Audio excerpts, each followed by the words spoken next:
প্রিয় শ্রোতা সবাইকে ঈদ মোবারক।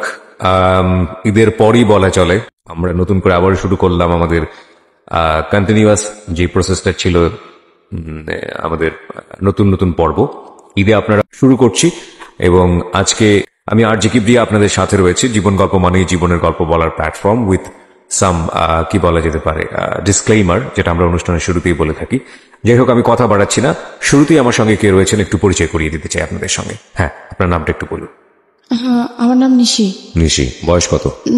19 বছর 8 মাস। 19 বছর 8 মাস। কোথায় থাকছেন এখন? এখন আছি নর্দায়। নর্দাতে। আর জন্ম জেলা? আমার হোম ডিস্ট্রিক্ট হচ্ছে নোয়াখালী। নোয়াখালীতে। নোয়াখালী সদরে। এই অনুষ্ঠানটা শোনেন নিয়মিত? নিয়মিত বলতে একবারে সেই কলেজ লাইফ থেকে, কলেজ বলতে ইন্টার ফার্স্ট ইয়ার থেকে রেগুলার শোনেন? রেগুলার। ঠিক আছে, শুনি আপনার জীবন গল্প ছোটবেলা থেকে, যেখান থেকে বলার আপনি বলুন প্লিজ। ছোটবেলা থেকে শুরু করতে হচ্ছে, আগে আমার আম্মুর দিক থেকে শুরু করি, যে কারণ আমার আম্মুর পর থেকে আম্মু হচ্ছে একটা নোয়াখালীরই একটা সদরের একটা সম্ভ্রান্ত ফ্যামিলির মেয়ে। আমার নানাও হচ্ছে একজন সাংবাদিক ছিল। তো ওই হিসেবে ওনাদের ফ্যামিলি ব্যাকগ্রাউন্ড খুবই ভালো। আমার নানুর বাবা ছিল ইঞ্জিনিয়ার, নানুরা সবাই। কিন্তু আম্মু অত পড়াশোনা করার সুযোগ পায় না। ক্লাস 10 পর্যন্ত পড়াশোনা করে। তো ক্লাস 10-এ এক সাবজেক্ট খারাপ হওয়ার পর আম্মুর আর পড়াশোনা করায় না। আর আম্মু নিজে থেকে আগ্রহ ছিল না। আম্মু কাজের মাধ্যমে ছিল সবসময়, যে ঘরের কাজ করবে এই। তারপরে আম্মুর হচ্ছে 3 বোন 2 ভাই। তো আম্মুর পর্যায়ক্রমে আম্মুর বিয়ে হয় হচ্ছে ফেনী জেলায় একজন আদম ব্যবসায়ীর কাছে বিয়ে হয়। তাই সেটা নানা জানতো না যে আম্মুর মানে যাকে মেয়েকে বিয়ে দিচ্ছে ছেলে আবার যে আদম ব্যবসা করতে জানে, যে বিজনেস করে, MA পাস ছেলে। কিন্তু উনি জীবিকার তাগিদে আদম ব্যবসা করতে বিদেশের লোক আনা, চিটিংবাজিও ছিল। তো নানা আবার এটা পছন্দ করতো না, কারণ নানা হচ্ছে অনেস্ট লোক। তারপরে আবার হচ্ছে মিডিয়ায় কাজ করে, নানা এটা কোনোভাবে নিতে পারতো না। তারপরে যাই হোক, মেয়ে বিয়ে দেওয়ার পরেও আম্মুরদের ঘরে হচ্ছে কি, আম্মুর সংসারে মানে আম্মু হচ্ছে সদরের নোয়াখালীর, আর আম্মুর বিয়ে হচ্ছে ফেনীতে, মোটামুটি অনেকটা দূর, অন্য একটা জেলা। তো ওইখানে বিয়ে হওয়ার পরে আম্মুর বিয়ে হওয়ার 13 বছর কেটে যায়, কোনো সন্তান হয় না। মোটামুটি এদিক থেকে কিন্তু আম্মু খুব একটা অশান্তিতে ছিল। মানে শ্বশুর বাড়ির থেকে অনেক কথা শুনতো, আবার এখানে বাড়িতে আসলে অনেক কথা শুনতো যে কেন ছেলে মেয়ে হয় না। তারপরে হচ্ছে এখানে আব্বুর দিক থেকে আম্মু কিন্তু হ্যাপি না। আব্বু আদা ব্যবসা করে, 6 মাস থাকে পালানো, 6 মাস থাকে বাড়িতে। কিন্তু আব্বুর একটা একই, ওনাদের আব্বুদের ফ্যামিলি আবার পুরোটাই শিক্ষিত। আব্বু আবার আমাদের ওখানে ফেনী জেলার সেক্টর কমান্ডার ছিল, মুক্তিযোদ্ধা। তো মুক্তিযুদ্ধের সেক্টর কমান্ডার থাকা অবস্থায় উনি, তারপরে ওই সময় আর ওই যে মুক্তিযুদ্ধের অতটা মূল্যায়ন করা ছিল না। উনি ওনার জীবিকা ছিল না, তো উনি আদৌ ব্যবসায়ী করতো। তারপরে আম্মুর অতটা খরচ বিয়ার করতো না। অনেক ফ্যামিলিতে শ্বশুরবাড়িতে যে আমার দাদি করতো, কোনো রকম মানে খাওয়া দাওয়া চলতো আর কি। আম্মু কোনোভাবে করতো না, যে ফ্যামিলি থেকে আসতো ওই ফ্যামিলি ভাবে। তারপরে আম্মু কিন্তু হ্যাপি ছিল, এটা কি দাদু আদর করতো। তো আম্মু যখন 13 বছর পর্যন্ত কোনো ছেলে সন্তান হয় না, আব্বু কি করলো, কোথা থেকে একটা মেয়ে এনে দিল, 7 মাস বয়সের, ছোট্ট একটা 7 মাস বয়সের মেয়ে। আম্মু জানে না যে কোত্থেকে এনে দিচ্ছে, কিন্তু আম্মু খুবই এক্সাইটেড। কারণ আম্মু হচ্ছে বড় খালা, মেজো খালা, বড় মামি, ওদের যত ছেলে মেয়ে হয়েছে সবগুলো ছেলে মেয়ে কিন্তু আম্মু মানুষ করছে। আম্মু একদম কোলে পিঠে খাওয়ানো সব কিছু আম্মু করছে। আম্মু বাচ্চাদের প্রতি খুব এক্সাইটেড ছিল, আর ওই বাচ্চাদের খুব আদর করতো। তো যখন একটা 7 মাস বয়সের বাচ্চা দেয়, আম্মুর বলে যে কি এটা আজকে থেকে তোমার। আম্মু আর কিছু জিজ্ঞেস করে না, আম্মু শুধু জিজ্ঞেস করছে যে মেয়েটার তো আমার। হ্যাঁ বুঝলাম, পুরো কাগজপত্র করে নিয়ে আসছো? হ্যাঁ কাগজপত্র করে নিয়ে আসছি, মেয়েটা হচ্ছে আজকে থেকে তোমার, এটা আমাদের মেয়ে, আমরা বড় করব। তারপরে ওই 7 মাস বয়সের মেয়ে, আম্মু জিজ্ঞেস করে যে মেয়েটার টাইম অফ বার্থ কবে। তো বললো যে, আমি ওর মাকে জিজ্ঞেস করলাম যখন আনি, তখন ওর মাকে জিজ্ঞেস করলাম, বললো যে কি 1998 সালের 15 নভেম্বর। তো আম্মু এটা আবার লিখে রাখে। তারপরে হচ্ছে বাচ্চাদের ছোট যখন থাকে, আবার এই যে হাম বা নিউমোনিয়ার জন্য টিকা দেওয়া হয়, 5টা বা 7টা সামথিং, ঠিক জানি না। তো ওই টিকা দেওয়ার জন্য ওই টিকার কার্ডে ডেটটা উল্লেখ করে রেখে দেয়। তারপরে হচ্ছে আম্মু আমাকে বড় করতে, কিন্তু আব্বু আবার দিয়ে দেয়, আর খবর নেই বাচ্চার, আর খোঁজ খবর নেয় না, আবার পালানো, টাকা মেরে দেয়, এই সেই। বিদেশে ও আসে, ওর টাকা মেরে দিচ্ছে, এইসব ঝামেলার ভিতরে Okay. নানা এইসব সহ্য করতে পারে না। অনেক এক পর্যায়ে ফেনী থেকে লোক নোয়াখালী সদর পর্যন্ত পৌঁছায় যায়, নানুর বাড়িতে পর্যন্ত। আচ্ছা, তো নানা খুবই অপমান হচ্ছে লোকদের কাছে। তারপর নানা বলে কি আমি এখন মেয়েকে নিয়ে নিব, আমি 13 বছর পর্যন্ত 14 বছর হয়ে গেছে, মানে 13 বছর পর্যন্ত বাচ্চা হয় না। তো আমার যে মেয়েটাকে 7 মাস বয়সে এনে দেয়, তার বয়স যখন 2.5 বছর হয়, মানে 15 সামথিং, তখন নানা বলতেছে যে আমি আর রাখবোই না, মেয়ে নিয়ে নেবো। হয়তো ওর আদম ব্যবসা ছাড়বে, নাহলে আমার মেয়েটা আমি একবারে ডিভোর্স করে নিয়ে নেব। নানা আব্বুকে প্রেশার কিক করে যে তুমি হয়তো আদম ব্যবসা ছাড়ো, আর নাইলে আমার মেয়েকে ছাড়ো। ওকে। উনি কোনো অ্যান্সারে না দেয়। আম্মু তারপর অনেক চিঠি, এখন চিঠির যোগ ছিল, ফোন ছিল না, খুব চিঠি লিখতো। তো আব্বু কোনো চিঠিরে রিপ্লাই করতো না। আচ্ছা, তো আম্মু অনেকবার চেষ্টা করে ওনার সাথে যোগাযোগ করা, যে কোনোভাবেই যেন সংসারটা না ভাঙে।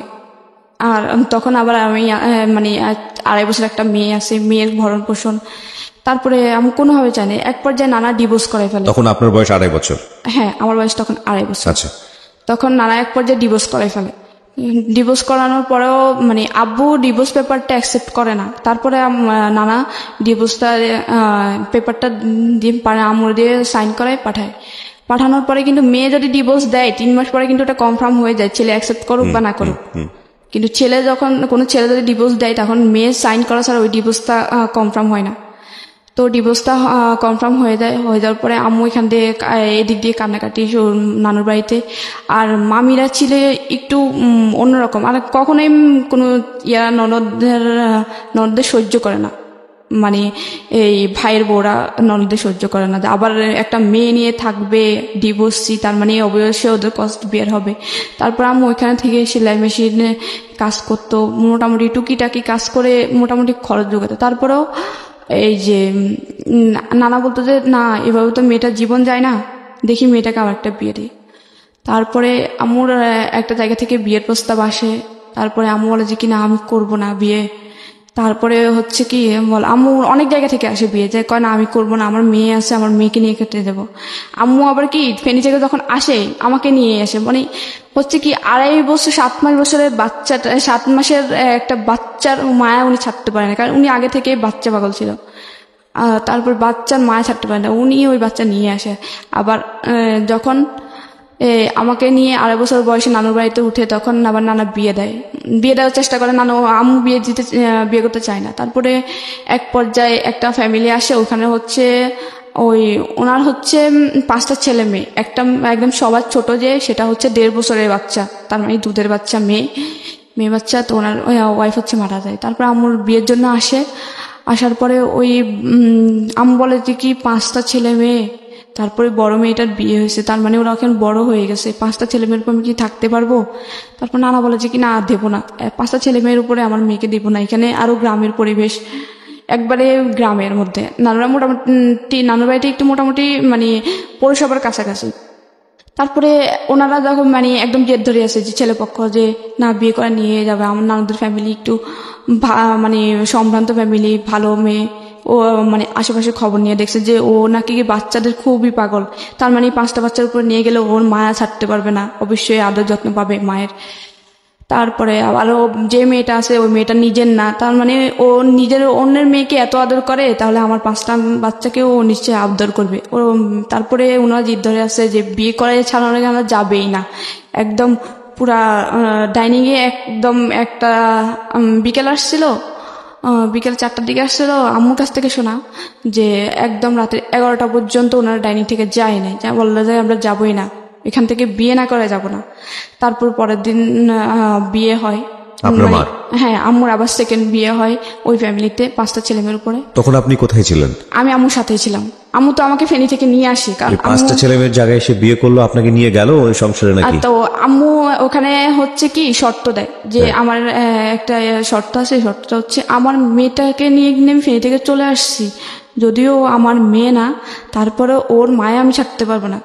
তারপরে বলে যে কি ওকে আমি 7 মাস বয়সে পাইছি, সে দুধের বাচ্চা, সেই দুধের বাচ্চাকে আমি 2.5 বছর পর্যন্ত করছি, আমি ওর মায়া ছাড়তে পারবো না, ওর প্রতি আমার মায়া বসে গেছে। তারপরে বলে যে না না না, আমার 5টার মধ্যে, ওনারা বলে যে তখন না না আমার 5টার মধ্যে ও একটা থাকতেই পারে। আর আমি তো জানি, আমরা তো জানি যে তুমি অনেকে বাচ্চা পাগল। তারপরে আচ্ছা ওই এগ্রিমেন্টে বিয়ে হয়। তারপরে বিয়ের পরপরই ওই বাড়িতে আম্মুকে নিয়ে যায় ওদের 5টা ছেলে মেয়ের উপরে। তখন আম্মু আমাকে, ওদের সাথে কিন্তু হয় যে আম্মু যেখানে থাকবে ওনার মেয়েও সেখানে থাকবে, ওদের সাথেই কিন্তু কথা হয়ে বিয়েটা হয়। তারপরে ওইকে বাড়িতে নিয়ে যাওয়া হয়। বাড়িতে নিয়ে যাওয়ার পরে মানে আমার কাছে প্রথম অবস্থায় আমাকে সে আদর, সবাই কোলে নিচ্ছে। এক পর্যায়ে আমার একটা ওই বাড়িরই একটা কাজিন আমাকে কোলে নিচ্ছে, আমি চিনি না, তো আমাকে অনেক যাতায়াত হলো, আমি খুব জোরে ওনাকে একটা কামড় দিই, ছোট ছিলাম 2.5 বছরের বাচ্চা, ওনাকে কামড় দিই, উনি এখনো বলে যে তুই আমাকে কামড় দিছিস। তারপরে প্রথম 3-4 দিন ভালো থাকে, এরপরে বলে যে কি তোমার মেয়ে এখানে থাকবে, তোমার বাড়িতে রাখে, তোমাদের বাড়িতে রেখে আসো, তোমার বাপের বাড়িতে থাকলে সমস্যা কি? আমি বলে যে কি তুমি তো বলছিলা যে আমি যেখানে থাকবো আমার মেয়ে এখানে থাকবে, এখন এটা বলতেছো কি জন্যে? তখন আমাকে আমার 6 মাস ওই বাড়িতে থাকার পরে ওরা মানে নানাভাবে আম্মুকে অনেক কথা শোনায় যে ওই মেয়ে নিয়ে আসছিস, ওই মেয়ে এখানে খাবে। তারপর ওই বাড়ির দাদি, তারপর চাচি, জেঠি, তারপরে ওই বাড়ির যে আমার যে সৎ ভাই বোন 5জনের মধ্যে 4জনই আমার বড়, শুধুমাত্র একটা বোন আমার ছোট। আমার ছিল তখন 2.5 বছর, ওর ছিল 1.5 বছর, 1 বছরে বড় আমি ওর। তো আর সবাই ছিল বড়। আর ওইখানের বড় আপুর বিয়ে হয়েছিল তখন, আর গ্রামে তো একটু তাড়াতাড়ি বিয়ে হয়। তো আমার ওই বাড়িতে যাওয়ার পরে বড় আপুর প্রেগনেন্ট থাকা অবস্থায় ওনার প্রথম বাচ্চাটা সিজার করার পরও মারা যায়। তারপরে আমুর তখন থেকেই শুরু হয়, ওনারা কিন্তু মানে নিচে ঠিক আছে, কিন্তু ওই যে বড় আপু ওদেরকে সবসময় এবং হিন্দু দ্বারা ছোট ছিল এ হচ্ছে সৎমা। তারপর বড় ভাইয়া ছিল ক্লাস 7-এর, তারপরে মেজো আপু ছিল ক্লাস 6-এর, তারপরে আরেকটা ভাই ছিল আমার বড়, যে সে ছিল হচ্ছে ক্লাস 4-এর। তারপরে ওদেরকে সবসময় বলে, তো ওই বড় আপু আর বড় ভাই আম্মুর সাথে মানে অগত্য ভাষায় গালাগালি করতো, কোনো কিছু বলে আম্মুকে বলতো যে চোর, এই সেই। আম্মু বাপের বাড়িতে যাইতো না, তাহলে চুরি করবে কি জন্য? আর আম্মুর বাপের বাড়িতে মানে এই বাড়ির তুলনায় আম্মুদের বাপের বাড়িতে সম্পত্তি পায় কয়েকশো গুণ আছে বেশি, কারণ আম্মুরা অনেক সম্ভ্রান্ত। ওরা কিন্তু অতটা মোটামুটি সচ্ছল আর কি, অতটাই না। তো আমাকে সবসময় মানে অনেক তারপর বলতো যে কাজ পারে না। আম্মু হচ্ছে কি শহরের বড় হয়েছে, শহরের একটা, আম্মু কিন্তু আগে ঢাকায় ছিল, তারপরে বিয়ের আগে ওনাদের গ্রামের বাড়িতে যায়, তখন বিয়ে হয়। তারপরে আম্মু অত বেশি গ্রামের কাজ পারতো না, যে ধান সিদ্ধ করা, তারপরে চাটাই বানানো, বিয়ে শীতল পাটি বানানো, অত পারতো না। কিন্তু আম্মু ওই তারপরেও মানায় নিছিল যে পাতা দিয়ে রান্না করা লার্কির চুলায়, তারপরে সব কিছুই মানে নিছে। তারপরে কিছু একটু ভুল হইতো, কারণ উনি মাত্র আসছে একদম শহর থেকে, যারা ছোটবেলা থেকে ঢাকায় বড় হওয়া, ওরা কিন্তু হঠাৎ করে লাড়কি চলে গেলে কিন্তু অবশ্যই ওদের একটু গোলমিল হয়। এত পরিমাণ কথা ছিল, আমার জেঠি কথা শোনাইতো, দাদু কথা বলতো, কোত্থেকে আনছে নবাবের বেটি, এই সেই যা পারতো বলতো। আর আমরা শুধু কাঁদতো। আর ওই ভাইয়া শুধু একটু যদি তরকারি মানে একটু হইতে দিতে বলতো যে ঝাড়ুর আগা ধরে গোড়া দিয়ে মারা উচিত, একটারে আনছে ঠিক মতো রান্না বান্না করতে পারে না, ঠিক টাইমে। উনি তো আসলে আগের মায়ের ঘরের ছিলেন। হ্যাঁ হ্যাঁ, ওনারা আম্মুর সৎ ছেলে মেয়ে, কিন্তু আম্মু কখনোই ছেলে মেয়ে কাউকে বলতো না যে ও আমার সৎ ছেলে মেয়ে, বা কেউ বুঝতে পারতো না। ইভেন এখনো পর্যন্ত কেউ জানে, মানে কাউকে না বলে কেউ বুঝতে পারে না যে ওনার সৎ ছেলে মেয়ে, যে 5টা ছেলে মেয়ে সৎ। এলাকায় মানুষের কাছে এত পরিমাণে সুনাম আমার আম্মুর, যে একমাত্র দেখা যে সৎ মা এরকম হয়, আর 5টা ছেলে মেয়েকে এতটা আপন করে নেওয়া। তারপরে হচ্ছে আমার ওইখানে যায়, তারপরে আমার বলে যে কি আমার তখন 3 বছর হয়, 2.5 বছর থেকে আমি 6 মাস পর্যন্ত থাকি। তারপরে বলে যে অনেকভাবে প্রেশার কিক করে, আম্মু বাধ্য হয়ে অনেক অত্যাচারের মধ্যে দিয়ে আমাকে রেখে আসে, আমাকে ধরে মারতো। তারপর বড় আপু আমাকে 2 দিন পর্যন্ত, মানে আমি 3 বছরে ছিলাম তখন, 2 দিন পর্যন্ত গলা চেপে ধরছিল মারার জন্য। আম্মু হঠাৎ করে দেখে ফেলছিল একদিন, আরেকদিন দেখছিল পাশের বাড়ির একটা আম্মু মানে ভাবি রাখতো, ওই ক্ষেত্রে আমাদের চাচি হতো, উনি দেখছিল। তো আমার বলতো যে 3 বছরের বাচ্চাটাকে তুমি মারতেছো কি জন্যে, একদম গলা চেপে মেরে ফেলতো। ওরা চাইতো যে এ যদি বড় হয়, এ নিশ্চয়ই আমাদের প্রত্যেকটা জিনিসে ভাগ ধরবে, তারপরে হচ্ছে আম্মু নানা চাপের মধ্যে আমাকে দিয়ে আসে নানুর বাড়িতে। আচ্ছা। দেখতেছে মেরে ফেলার চেষ্টা করে, মারে ধরে। তারপরে আম্মু নানুর বাড়িতে দিয়ে আসে। তারপরে নানুর বাড়িতে তো ওরা আবার মামি, ওরা তো একদম সহ্য করতে পারে না। নানুর মামির বাড়িতে মানে নিজের বাড়িতে দিয়ে আসে, নিজের বাবার বাড়িতে বাড়িতে দিয়ে দিয়ে আসে, আসে। নানুর সাথে কথা বলে দিয়ে আসে, বলে যে কি মেয়েটা। এদিকে আপনার ওই সেই বাবা মানে আপনার মার ফার্স্ট হাজবেন্ডের কি অবস্থা? উনি তখনও খবর নিতে যাচ্ছিল না, মানে উনি কি জানতো যে বিয়ে হয়ে গেছে বা এরকম কোনো কিছু কি জানতো? উনি হ্যাঁ সেটা জানতো, কিন্তু তখন বাচ্চার খবর নিয়েছিল। কিন্তু আপনার খবরটা তো নেওয়া উচিত ছিল, কারণ উনি তো নিয়ে আসে পালক। হ্যাঁ হ্যাঁ উনি নিয়ে আসে তখন, কিন্তু আমার খবর নিত না। যখন আম্মু নানুর বাড়িতে আমাকে রেখে আসে তখন একটু একটু নেওয়ার চেষ্টা করে। আম্মুর একটা দুঃসম্পর্কের মামাতো ভাইয়ের থেকে খবর নেওয়ার চেষ্টা করতো। আচ্ছা। যে মেয়েটাকে আমি নিয়ে আসতে চাই, মেয়েটা নিয়ে আসতে চাই। তা আম্মু বলতেছে কি আমার মেয়ে আমি নিয়ে আসি, এত দিন হয়ে গেছে এখন কেন খবর নিতে আসছে। আচ্ছা। তখন উনি আর বলে আম্মু আর চায় না যে ও উনি নিক। তারপর নানুর বাড়িতে রেখে আসে, রাখার পরে ওইখানে আমি তো শুধুমাত্র আম্মুর আদর পেতাম, যদিও নানুর, কারণ আমিও নানুরাও আবার ওইভাবে দেখতে যে ওটা তো আমাদের বংশের না বা আমাদের মেয়ের না। আমি শুধুমাত্র আম্মুর আদর পেতাম। তা আমি সারাক্ষণ কান্না করতাম আম্মুর থেকে আলাদা করে। বেশি একটা 3 বছরের বাচ্চা মার থেকে আলাদা করলে যা হয়, আমি সারাক্ষণ কান্না করতাম আর আম্মু আম্মু করে চিৎকার দিতাম। তারপর আমার বড় খালা আমাকে আদর করতো অনেকটা, তো বড় খালা আদর করে বড় খালার কাছে থাকতো। আর বড় খালা আবার নানুদের বাড়ির ভিতরে জায়গা কিনে ওনার বাড়ি করে ওনারই থাকে। তো হচ্ছে বড় খালা আমাকে ওনার কাছে রাখে। তা আমার 5 বছর পর্যন্ত হয়। হওয়ার পরে আম্মু বলে যে কি আমি থাকতে পারবো না। মেয়েটাও দিন দিন আমি বারবার অসুস্থ হই, সেন্সলেস হয়ে যায়, কান্না করতে করতে সেন্সলেস হয়ে যায় বাচ্চা থাকা অবস্থায়। তারপরে আম্মু আমার, তারপরেও আন্টি অনেকভাবে রাখার কারণে আমার 5 বছর পর্যন্ত হয়। তা আম্মু বলে যে কি এবার মেয়েটাকে আমি আমার কাছে এনে রাখবো, ভর্তি করবো এখানের স্কুলে।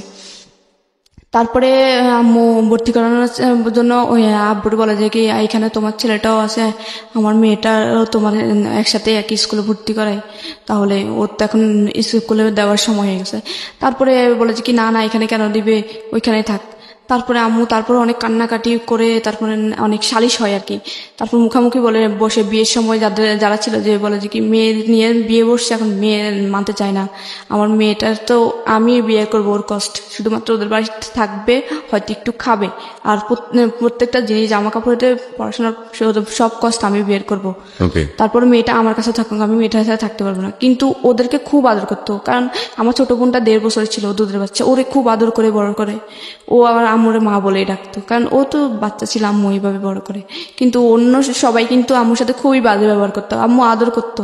ফারুক ভাইয়া যখন মানে বড় ভাইয়া যখন 7-এ ছিল তখন 7 থেকে পাই, ভাইয়া পড়াশোনা করতে যেত না, কিন্তু ভাইয়ারা খুব চাইতো পড়াশোনা করো করো করো পড়াশোনা করো। তারপরে আমাকে অনেক সালিশ হয়ে এলাকার মুরব্বী যারা ছিল বিয়েতে তারপর নিয়ে যায় ওই বাড়িতে। নিয়ে যাওয়ার পরে আমাকে ফার্স্ট ক্লাস 1-এ ভর্তি করে। তখন আমার আবার জন্ম তারিখ একটু চেঞ্জ করে দেয়, যে আমার যখন 15 নভেম্বর ছিল ওই বয়সে আমাকে ভর্তি করতে পারতেছিল না। ওই সময়টা থেকে আপনি জানতেন যে এরা আপনার অরিজিনাল বাবা মা না? না না আমি জানতাম না, কারণ আমি বুঝতাম না। আম্মু বুঝাইতো যে ও তোমার বাবা, ও তোমার ভাই, ও তোমার বোন। তা আমি বলতাম যে ভাইয়া ভাইয়া। কিন্তু আমার মাঝে মাঝে বলতাম আম্মু বড় ভাইয়া পপিকে আদর করে আমাকে করে না কেন, এটা কিন্তু আমি খুব প্রশ্ন করতাম আম্মুকে। আচ্ছা আচ্ছা। আমার কিন্তু মনে আছে যে এটা আমি খুব ইয়ে করতাম যে আম্মু বড় ভাইয়া পপিকে আদর করে আমাকে করে না কেন, আমি তো ভাইয়া রাখি। ও আমি যদি বলতাম যে ভাইয়া বলে এবার ধরতাম, ঠাস করে থাপ্পড় মারতো, যদি শর্ট এটা বলে থাকতাম। তো আমার আবার বুঝতাম যে নিশ্চয় কোনো সমস্যা, আমি ভাইয়া রাখি তারপরেও কেন জানি আমাকে আদর করে না। বড় আপু তো পাইলে যেখানে আমাকে একা ভাবে সেখানে গলা চাপে, যেখানে একা ভাবে সেখানে গলা চাপে। তারপরে আম্মু সালিশের পরে আমাকে যখন নিয়ে আসে ভর্তি করে ওইখানের একটা স্কুলে, জন্ম তারিখ চেঞ্জ করে 1 জানুয়ারি দেয়। 15 নভেম্বরে ভর্তি করতে পারছিল না, যে এত ছোট মেয়ে ভর্তি করবো না ক্লাস 1-এ। তারপরে ওদের সাথে আমরা, তারপর ক্লাস 4-এর যে ভাইয়া ছিল ওরে আবার আমাদের সাথে, ও পড়াশোনায় ভালো ছিল না। আমি বললো যে ওর তো এখনো বয়স বেশি হয় না, ওরে 1-এ দিয়ে দাও। তো ওরে 1-এ দিয়ে দেয় আমার সাথে। আমি, তারপর আমার ওই ভাইটা, আমার সৎ ভাই, আমার বড় যেটা ওটা ছোট ভাইটা, তারপরে আমার একটা চাচাতো বোন, ওই বাড়ির চাচাতো বোন, আমরা 3 জন একসাথে ক্লাস 1-এ ভর্তি হই। তো আমাদের যখন ভর্তি হয় তখন আমার রোল ছিল হচ্ছে, আমার ভাই ছিল হচ্ছে 43, আমার ছিল 44, আমার ওই বোনের ছিল 45, আমি সিরিয়ালে ভর্তি হই। ভর্তি হওয়ার পরে তারপরে আমাদের জন্য আম্মু বলে যে কি, আম্মু আব্বুরে বোঝায় যে ফারুক মানে বড় ভাইয়া তো পড়াশোনা করে না, ওর জন্য এমন একটা ছেলে রাখো ও যেন পপিকে পড়াইতে পারে, পলিরে পড়াইতে পারে, আমার নাম হচ্ছে নিশি, আমাকে পড়াইতে পারে, ফিরোজকে পড়াইতে পারে এবং পলিরে পড়াইতে পারে, ফারুকরে পড়াইতে পারে, ফারুকরে বুঝায় ওর সমবয়সী কাউকে নাও বা ওর থেকে একটু বড় কাউকে নাও, যেন ওরে বুঝায় ওর বন্ধু হয়ে ওর পড়াশোনা করাতে পারে। তারপরে হচ্ছে আমাকে ক্লাস 1-এ যখন ভর্তি করানোর পরে টিচার রাখা হয়, তারপর টিচারে পড়াশোনা করাতো। তো আমি ওদের চেয়ে একটু পড়াশোনা ভালো ছিল, ওদের সবার চেয়ে।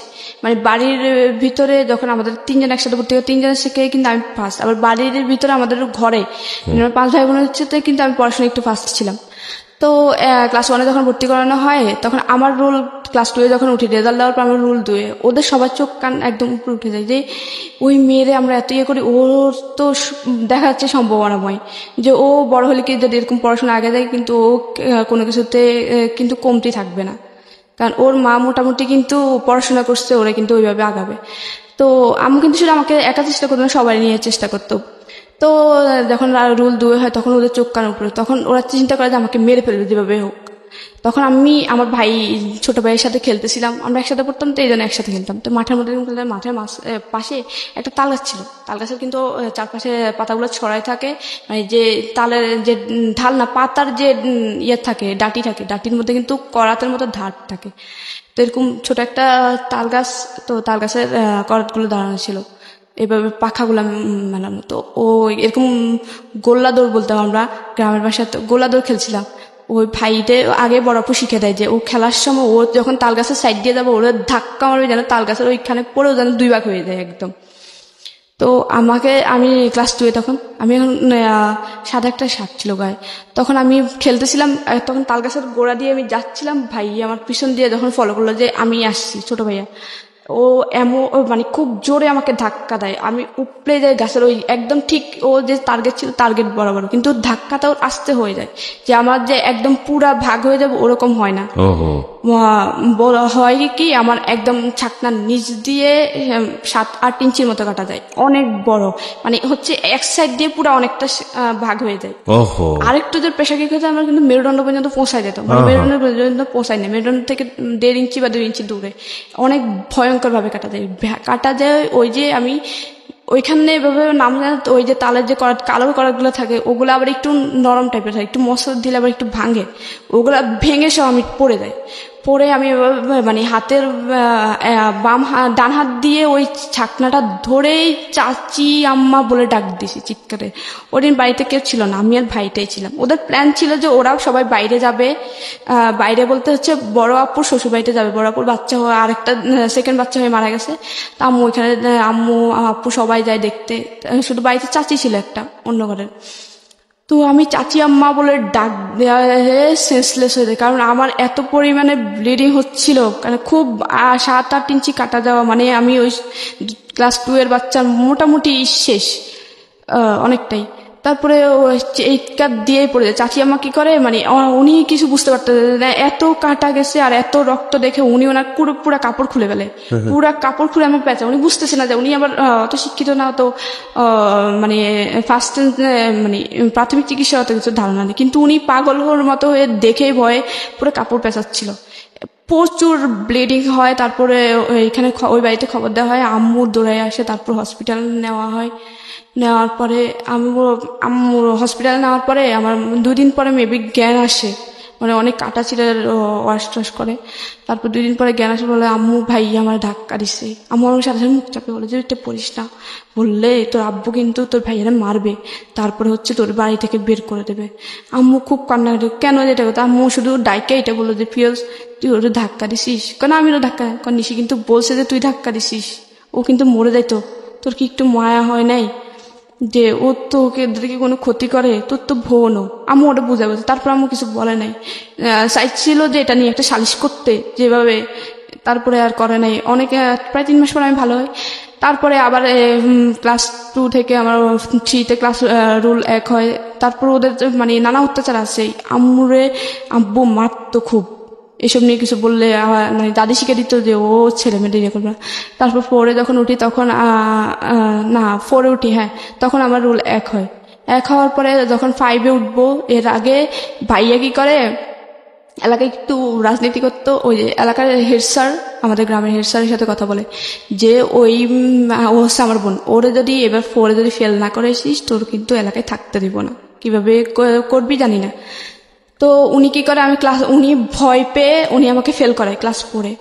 এখন এটা তো পুরো অবিশ্বাস্য যে ক্লাসের ফার্স্ট গার্ল সে কখনো ফেল করতে পারে না, তাও আবার ক্লাস 4 থেকে 5 উঠবে। তারপর আমি খুবই কনফিডেন্স, কারণ আমি বললো যে আমি ওরে পড়াই, আমি জানি ওর পড়াশোনা কেমন। তো আম্মু বলে যে কি আমি ওই খাতা চ্যালেঞ্জ করব, যে আমি খাতা দেখবো, আমার মেয়ের খাতা দেখে তারপর আমি মানবো যে আমার মেয়ে ফেল করে। আমি প্রচুর কান্না, আম্মু আমাকে খুব মারে যে ফেল করছিস কি জন্য, নিশ্চয়ই তোর খারাপ। তারপর আম্মু হেড স্যারের কাছে যাই, বা আমাদের প্রধান শিক্ষক উনি স্বীকার করতে চাচ্ছিল না যে এরকম কিছু। পরে আম্মু বলে যে কি আমি আপনাদের স্কুল কর্তৃপক্ষের কাছে যাবো, স্কুলের মালিকের বাড়ির পাশে ছিল, ওখানে যাই। তারপরে অনেকের পরে উনি স্বীকার হয় যে আপনার ছেলে আমাকে বাধ্য করছিল, যে ফেল করার জন্য বাধ্য করছিল। উনি আমার বাড়িটারি আগুন দিবে এই সবের জন্য আমি বাধ্য হই। এটা ক্লাস 4-এ, আমি 5-এ উঠবো আর ফাইনালে ফেল করে। তারপরে আম্মু বলে যে আমি খাতা দেখবো, তখন আম্মু অনেক জোরাজোরির পরে তারপরে উনি বুঝতে পারে যে আম্মু হাল ছাড়ার মেয়ে না। আর আম্মু কনফিডেন্স ছিল আমি আমার মেয়েকে পড়াই, ও ফেল করতে পারেই না। তারপরে ইয়ার পরে উঠাই, চাপে পড়ে উঠাই, তখন আমার আর রুল ইয়া হয় না, এক হয় না আর কি। তারপরে অনেক কারণ এক তো দিয়ে দেয়, কারণ আবার যেটা ঘোষণা হয়ে গেছে রেজাল্ট, এটা তো আবার ইডিট করতে অনেক সমস্যা, অনেক কিছু ফেস করতে হবে। তারপরে একটা 12 রুলের ওতে চলে যায়, ওর জায়গা আমাকে দেয়। তারপরে হচ্ছে আমি 6-এ উঠি। তারপর ও খুব মারামারি করতাম, আমি পড়তে দিত না, ইয়ে করতো, আম্মুকে অনেক গালাগালি করতো, অনেক অত্যাচারের মধ্যে দিয়ে, কারণ পড়াশোনা খরচ দিত না, নানুর বাড়ি থেকে আম্মু আনিয়ে দিত, তারপর সেলাই মেশিন চালা আমার খরচ বিয়ে করতো। তারপরে আমি 6-এ উঠি, 7-এ উঠি। তারপর আমার স্কুল জীবনটা খুব ভালো ছিল। আমি যখন হাই স্কুল জীবনে যাই আমার খুব ভালো লাগতো, কারণ আমি হাই স্কুলের জীবনটা স্যাররা আমার খুব আদর করতো। মোটামুটি হাই স্কুল তো অনেক স্কুল থেকে আসি একটু কন্টেস্ট হয়ে যায়, তখন আমার রুল হয় 6। তখন আমার স্যারদের আইকন থাকে আমি একটার জন্য, আমি হচ্ছে দেশাত্মবোধক গান, তারপর সাংস্কৃতিক অনুষ্ঠানে অংশগ্রহণ করতামই, দেশাত্মবোধক গানের জন্য স্যাররা আমাকে চিনত। দ্বিতীয়ত হচ্ছে ক্রীড়া প্রতিযোগিতার জন্য। ক্রীড়া প্রতিযোগিতা হচ্ছে আমি 100 মিটার দৌড় প্রত্যেক বছর চ্যাম্পিয়ন ছিলাম, প্রত্যেক বছর এই স্কুলে চ্যাম্পিয়ন। স্যার আমাকে চাইছিল যে জেলা পর্যায়ে খেলানোর জন্য, কিন্তু আম্মু মানা করছিল যে মেয়ে মানুষ দৌড়াদৌড়ি ভালো না। তারপরে গোলক নিক্ষেপ বলতো, 100 মিটার দৌড় বলতো, এসব প্লেয়ার যেন স্যার মানে ক্রীড়া শিক্ষক, তারপর আমার পড়া শিক্ষক, ওদের চোখে ছিলাম আমি। মোটামুটি পড়াশোনায় ছিলাম 6-7, মানে 10-এর দিকে আমার রোল যেত না। তারপর আবার কিন্তু ক্লাস 1 থেকে ক্লাস 10 পর্যন্ত আমার কোনো বেতন দিয়ে পড়তে হয় নাই, যদি ওখানে বেতন লাগে। কিন্তু আমার হচ্ছে যে মেধা তালিকা থাকার কারণে উপবৃত্তি পেতাম, ক্লাস 10 পর্যন্ত উপবৃত্তি পেতাম। তারপরে যখন আমার ভাই ছিল আমার 4 বছরের, না 4 বছর না, 4 বছর বড়। তো ভাইয়ের যখন আমি ক্লাস 7-এ উঠি, আমার বাড়ির পাশে একটা নতুন বাড়ি হয়, মানে বাড়ির মেন রোডের অপোজিট আর কি। আমাদের বাড়িটা হচ্ছে হাইওয়ে রোডের সাথে, হাইওয়ে রোডের এপাশে হচ্ছে আমাদের বাড়ি, ওই পাশে একটা নতুন বাড়ি হয়। তো আমার ভাইয়ের সাথে একটা ফ্রেন্ড আমাদের বাড়িতে আসতো সব সময়। তো ও দেখতো যে আমার আম্মু খুব অত্যাচারিত হয়, আমি খুব অত্যাচারিত হয়, খুব গালাগাল করে, খুব বিয়ে করতো, অনেক কাজ করতাম। আমাদের আবার কৃষিকাজ করতো বাড়িতে, আমি মোটামুটি কৃষিকাজে সব কিছুই পারি, কারণ থাকতে থাকতে করতে করতে পানি দিতে হয়তো কলের অনেক নিচে পুকুর থেকে উঠায় তরমুজ ক্ষেত, তারপর টমেটো ক্ষেত, বেগুন ক্ষেত, এগুলো পানি দিতে হয়তো করতাম। এটা মনে করতাম যে আমি বলতাম যে আমাদের ক্ষেত সবাই করে, আমিও করবো। তারপরে করতাম। তারপর হচ্ছে কি ওই ভাইয়ের সাথে ওর ফ্রেন্ড আসতো, ও দেখতো, ওর প্রতি কেন জানি আমার প্রতি একটু মায়া হয়ে যায় যে মেয়েটা অসহায়। ও জানতো যে আমি ওদের সৎ ভাই বোন, আমি তখন একটু একটু বুঝি যে ওরা আমার সৎ ভাই বোন। আমি আবার এখানে একটা কথা বলি, আমার বাবার আদর কিন্তু, বাবা কিন্তু কোনো দিনও আমাকে 1 সেকেন্ডের জন্য বাবার বলে মানে মেয়ে বলে আদর করে নাই, কখনো না। মানে অনেক সময় দেখা যেত কি আম্মু আদর করে বসাইতো, বাবা মাঝখানে, আমার ছোট বোনটা এই পাশে, আমি এই পাশে, কারণ আমরা দুজনে ছোট ছিলাম সবাই। উনি কি করতো, মানে কিছু থেকে কিছু হয়েছে, একটা ভাত যেন প্লেট থেকে পড়তো, ছোট বাচ্চারা যখন খেতে যায় একটা দুটো ভাত ঠাস করে থাপ্পড় মারতো, কিন্তু নিজের মেয়ে যখন পড়তো তখন কিন্তু কিছু না, আমাকে মানে ভাত খাওয়া অবস্থায় মারতো। তা আম্মু বলতো যে কি ভাত খাওয়া অবস্থায় কুকুরকে মারা না, তুমি আমরা ছোট্ট মেয়েটার মারলা।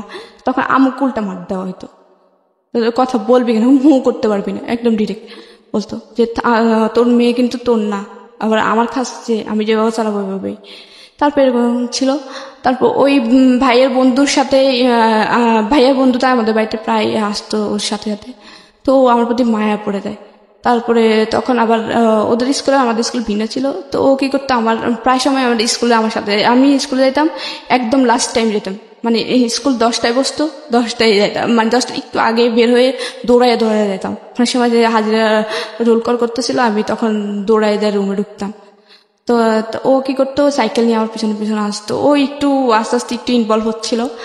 তো ও একদিন আমাকে 7 থাকতে প্রপোজ করে।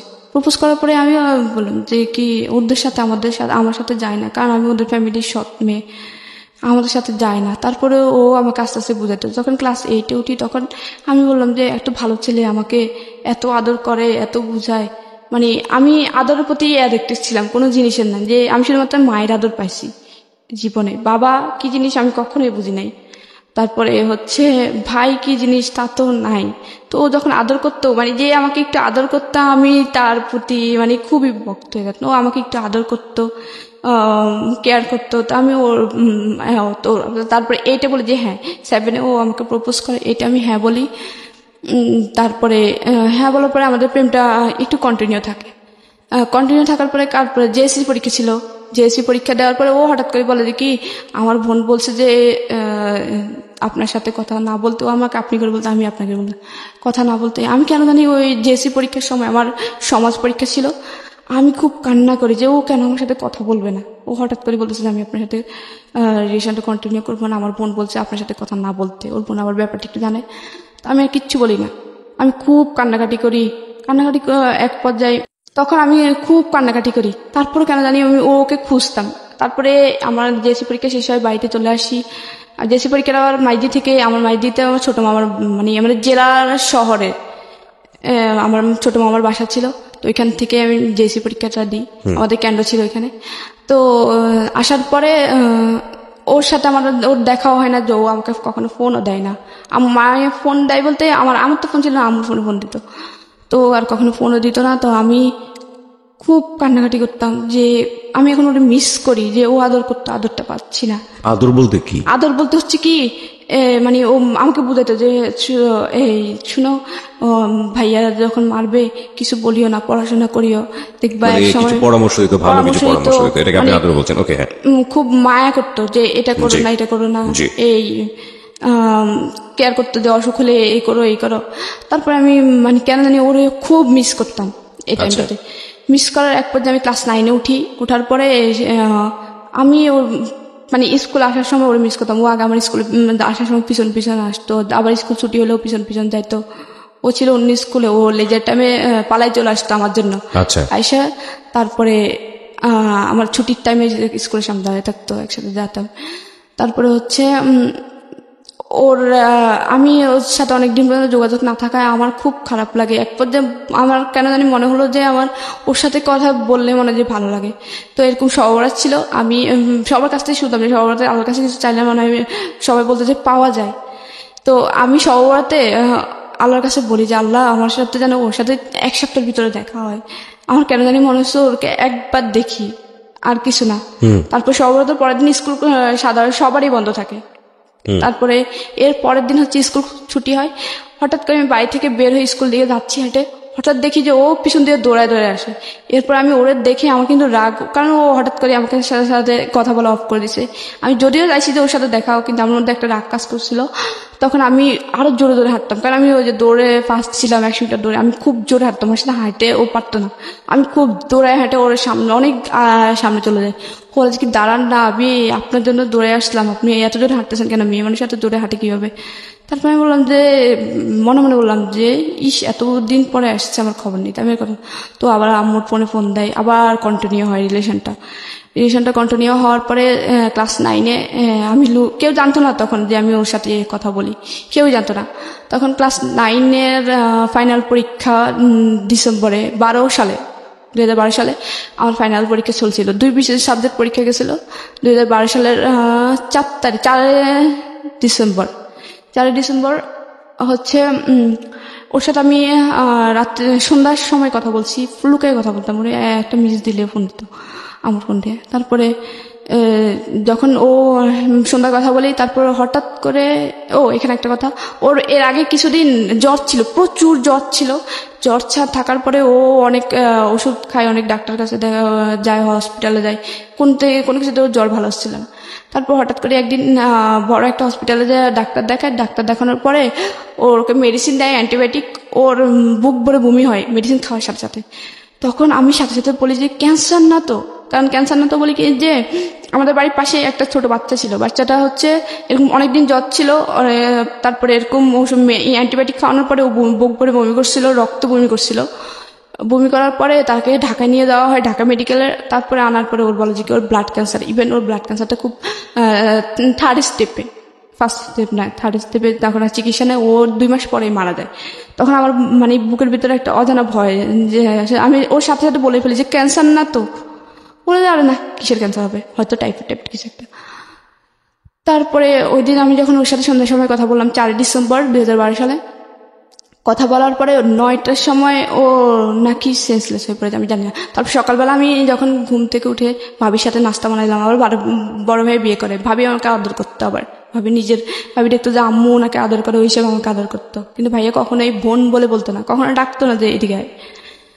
তারপরে পরের দিন মানে 5 ডিসেম্বর হচ্ছে আমি সকালবেলা উঠলাম, ওঠার পরে ভাবি বললো যে কি, ওর নাম ছিল নিরু, ছেলেটা যার সাথে আমার সম্পর্কে ছিল।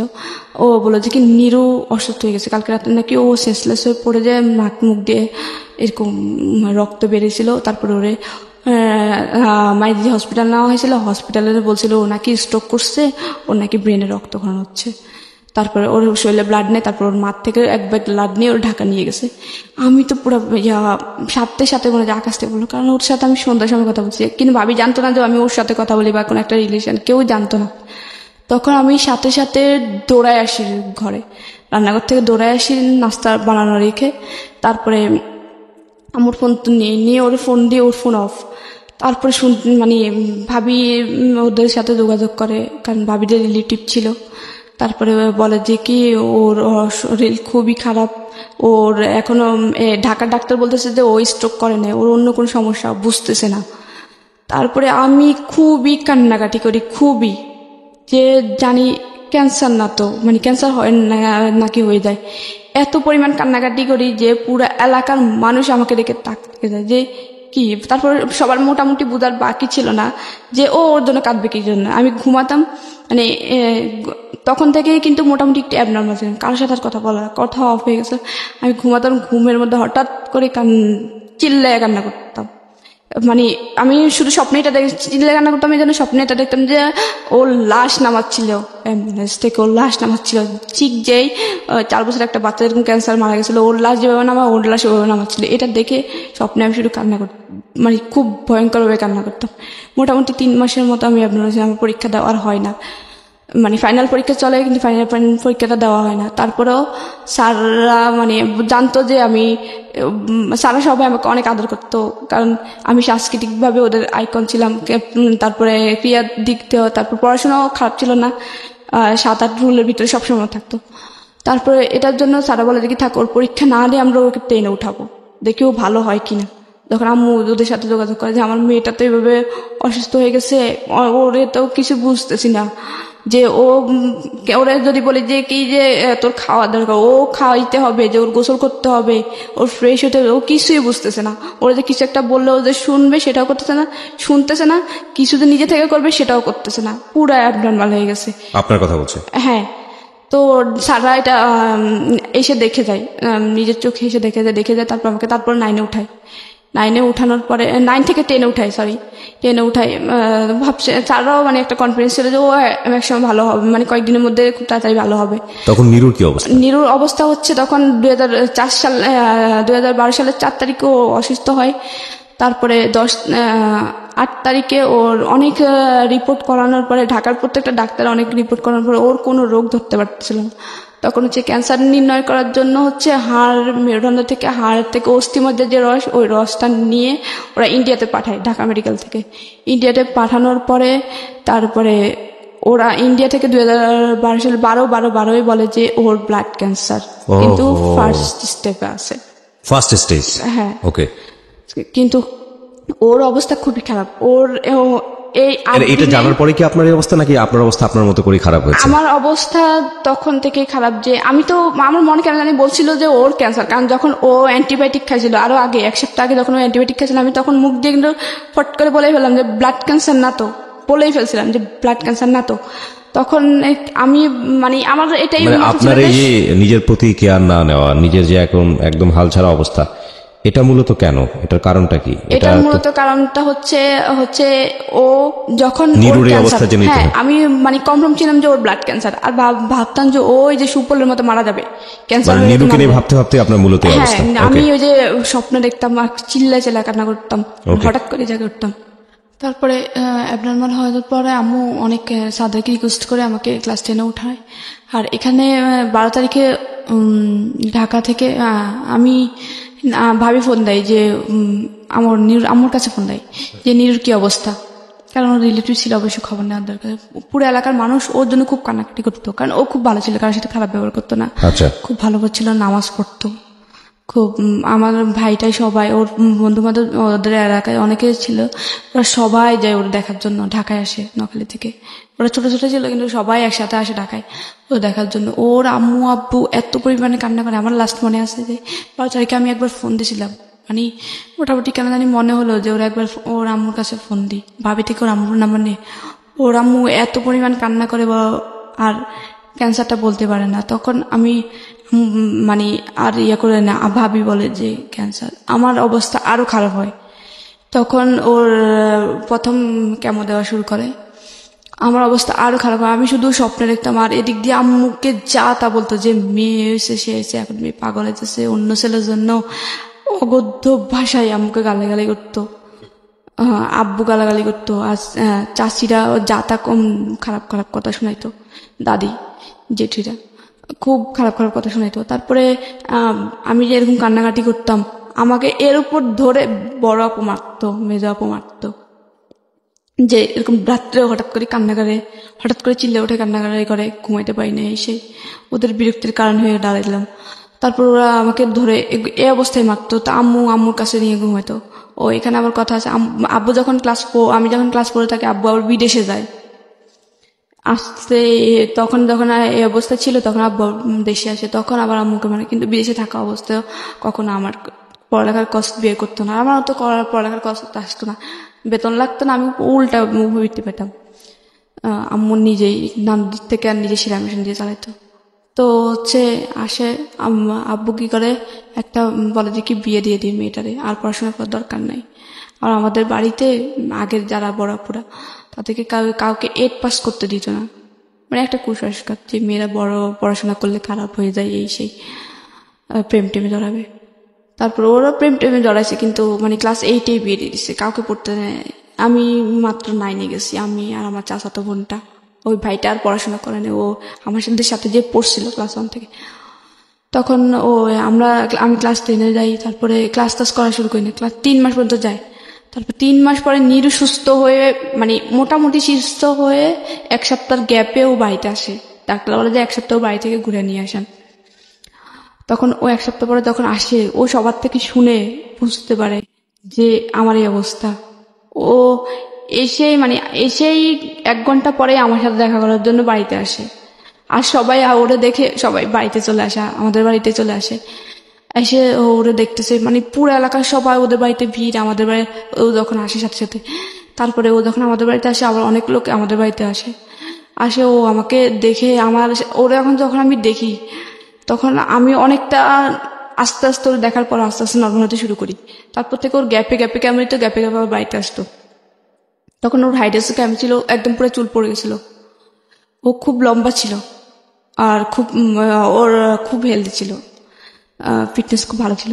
তারপর ফিটনেসের সব নষ্ট। আমি ওরে দেখে অন্যরকম, মানে একদম তাকেই থাকি, কি দেখতেছি আমি তো বুঝতাম, মানে তারপরে ও আমাকে আস্তে আস্তে ওর সাথে চলে। তারপর ডাক্তার যখন আমার আম্মু যখন ডাক্তার দেখা, তারপর বললো যে কি ওর সাথে কথা বলতে দিত। ডাক্তার বলছিল যে নিরুর সাথে কথা বলতে দিও না, কারণ ও নিরুর কারণে এই অবস্থা। ওকে ও যত নিরুকে দেখবে, নিরুর কাছে থাকবে, ও তত স্বাভাবিক হবে ইনশাল্লাহ। তখন আমি ওর নিরুকে দেখার পর আস্তে আস্তে স্বাভাবিক হই ও আসার পর থেকে। ও প্রথম অবস্থায় স্বাভাবিক হয় না, 2-3 বার আসার পর আস্তে আস্তে স্বাভাবিক হয়, তারপর আবার স্কুলে যায়। তারপর ও আবার আগের মতো ওর পড়াশোনা অফ হয়ে যায়। ও তখন ক্লাস 10-এ পরীক্ষা দেওয়ার কথা ছিল, যখন ও অসুস্থ হয় ওর পড়াশোনা অফ হয়ে যায়। তো আমি আবার স্বাভাবিক হওয়ার চেষ্টা, আবার স্বাভাবিক হই। তারপরে স্কুলে যাওয়া শুরু করি। তারপর স্কুলে ও আবার আগের মতো সাইকেল নিয়ে দৌড়ে দৌড়ে যেত। ও সাইকেল চালানো নিষেধ ছিল, তারপরে সাইকেল নিয়ে যাইতো। অনেক সময় ওর কিন্তু প্রায় সময় জ্বর ছিল, জ্বর থাকতো, যে ক্যান্সার রোগীদের সবসময় জ্বর থাকে, মানে ওদের গা গরম থাকে, আর ওদের জ্বর হলে ব্লাড হিমোগ্লোবিন কমতে থাকে। তখন আমি ও তারপরে যাইতো জ্বর টর নিয়ে আমার সাথে স্কুলে দৌড়াইতো। ও আর স্কুলে যেত না। তারপরে আমি ওর কোন দেখে ক্লাসে পড়তো তখন? ও এসএসসি দেওয়ার কথা ছিল যখন ও অসুস্থ, আর আর আপনি আমি তখন ক্লাস 10-এ উঠতেছি। ওকে। ফাইনাল পরীক্ষা ছিল 9-এর ফাইনাল পরীক্ষা, 10-এ উঠে যাই। আমার পরীক্ষা ছাড়াই 10-এ উঠাই ছাড়া। তারপরে উঠার পরে আবার একটা যখন ক্লাস 10-এ উঠে একটু স্বাভাবিক হই, তারপরে স্কুল ক্লাস করে স্যাররা খুব আদর করতো আমাকে। তো বলতো, আমাকে একদিন স্যার বললো যে তোমার মানে এম ইন লাইফ কি? আমি তো সবসময় বলতাম যে স্যার আমি আর্মি অফিসার হব। মানে সব সময় আমার ওই আর্মিদের প্রতি খুব ইন্টারেস্টিং ছিলাম। যে একটা যে আর্মি হওয়ার প্রথম কারণ হচ্ছে আইন থাকবে, আইন থাকলে তখন আমার অন্যায় প্রতিবাদ করার একটা ক্ষমতা থাকবে। যে আমার আম্মুর সাথে যে অন্যায়গুলো হয় বা আমার সাথে যেসব হয়েছে ওগুলো করতে পারবে না। অন্তত আর্মি হতে চেতে এই জন্যই যে যেন ভাইয়ার আর খারাপ ব্যবহার না করে। ভাইয়া হয়তো কি মুখ মানে সামান্য ব্যাপার, যে ডাইনিং টেবিলের উপর যদি শুধু পানি, মগে যদি পানি না থাকতো, সাথে সাথে মগটা ভাঙতো, টেবিলে চেয়ারের সাথে বাড়ি মেরে মগটা ভাঙতো।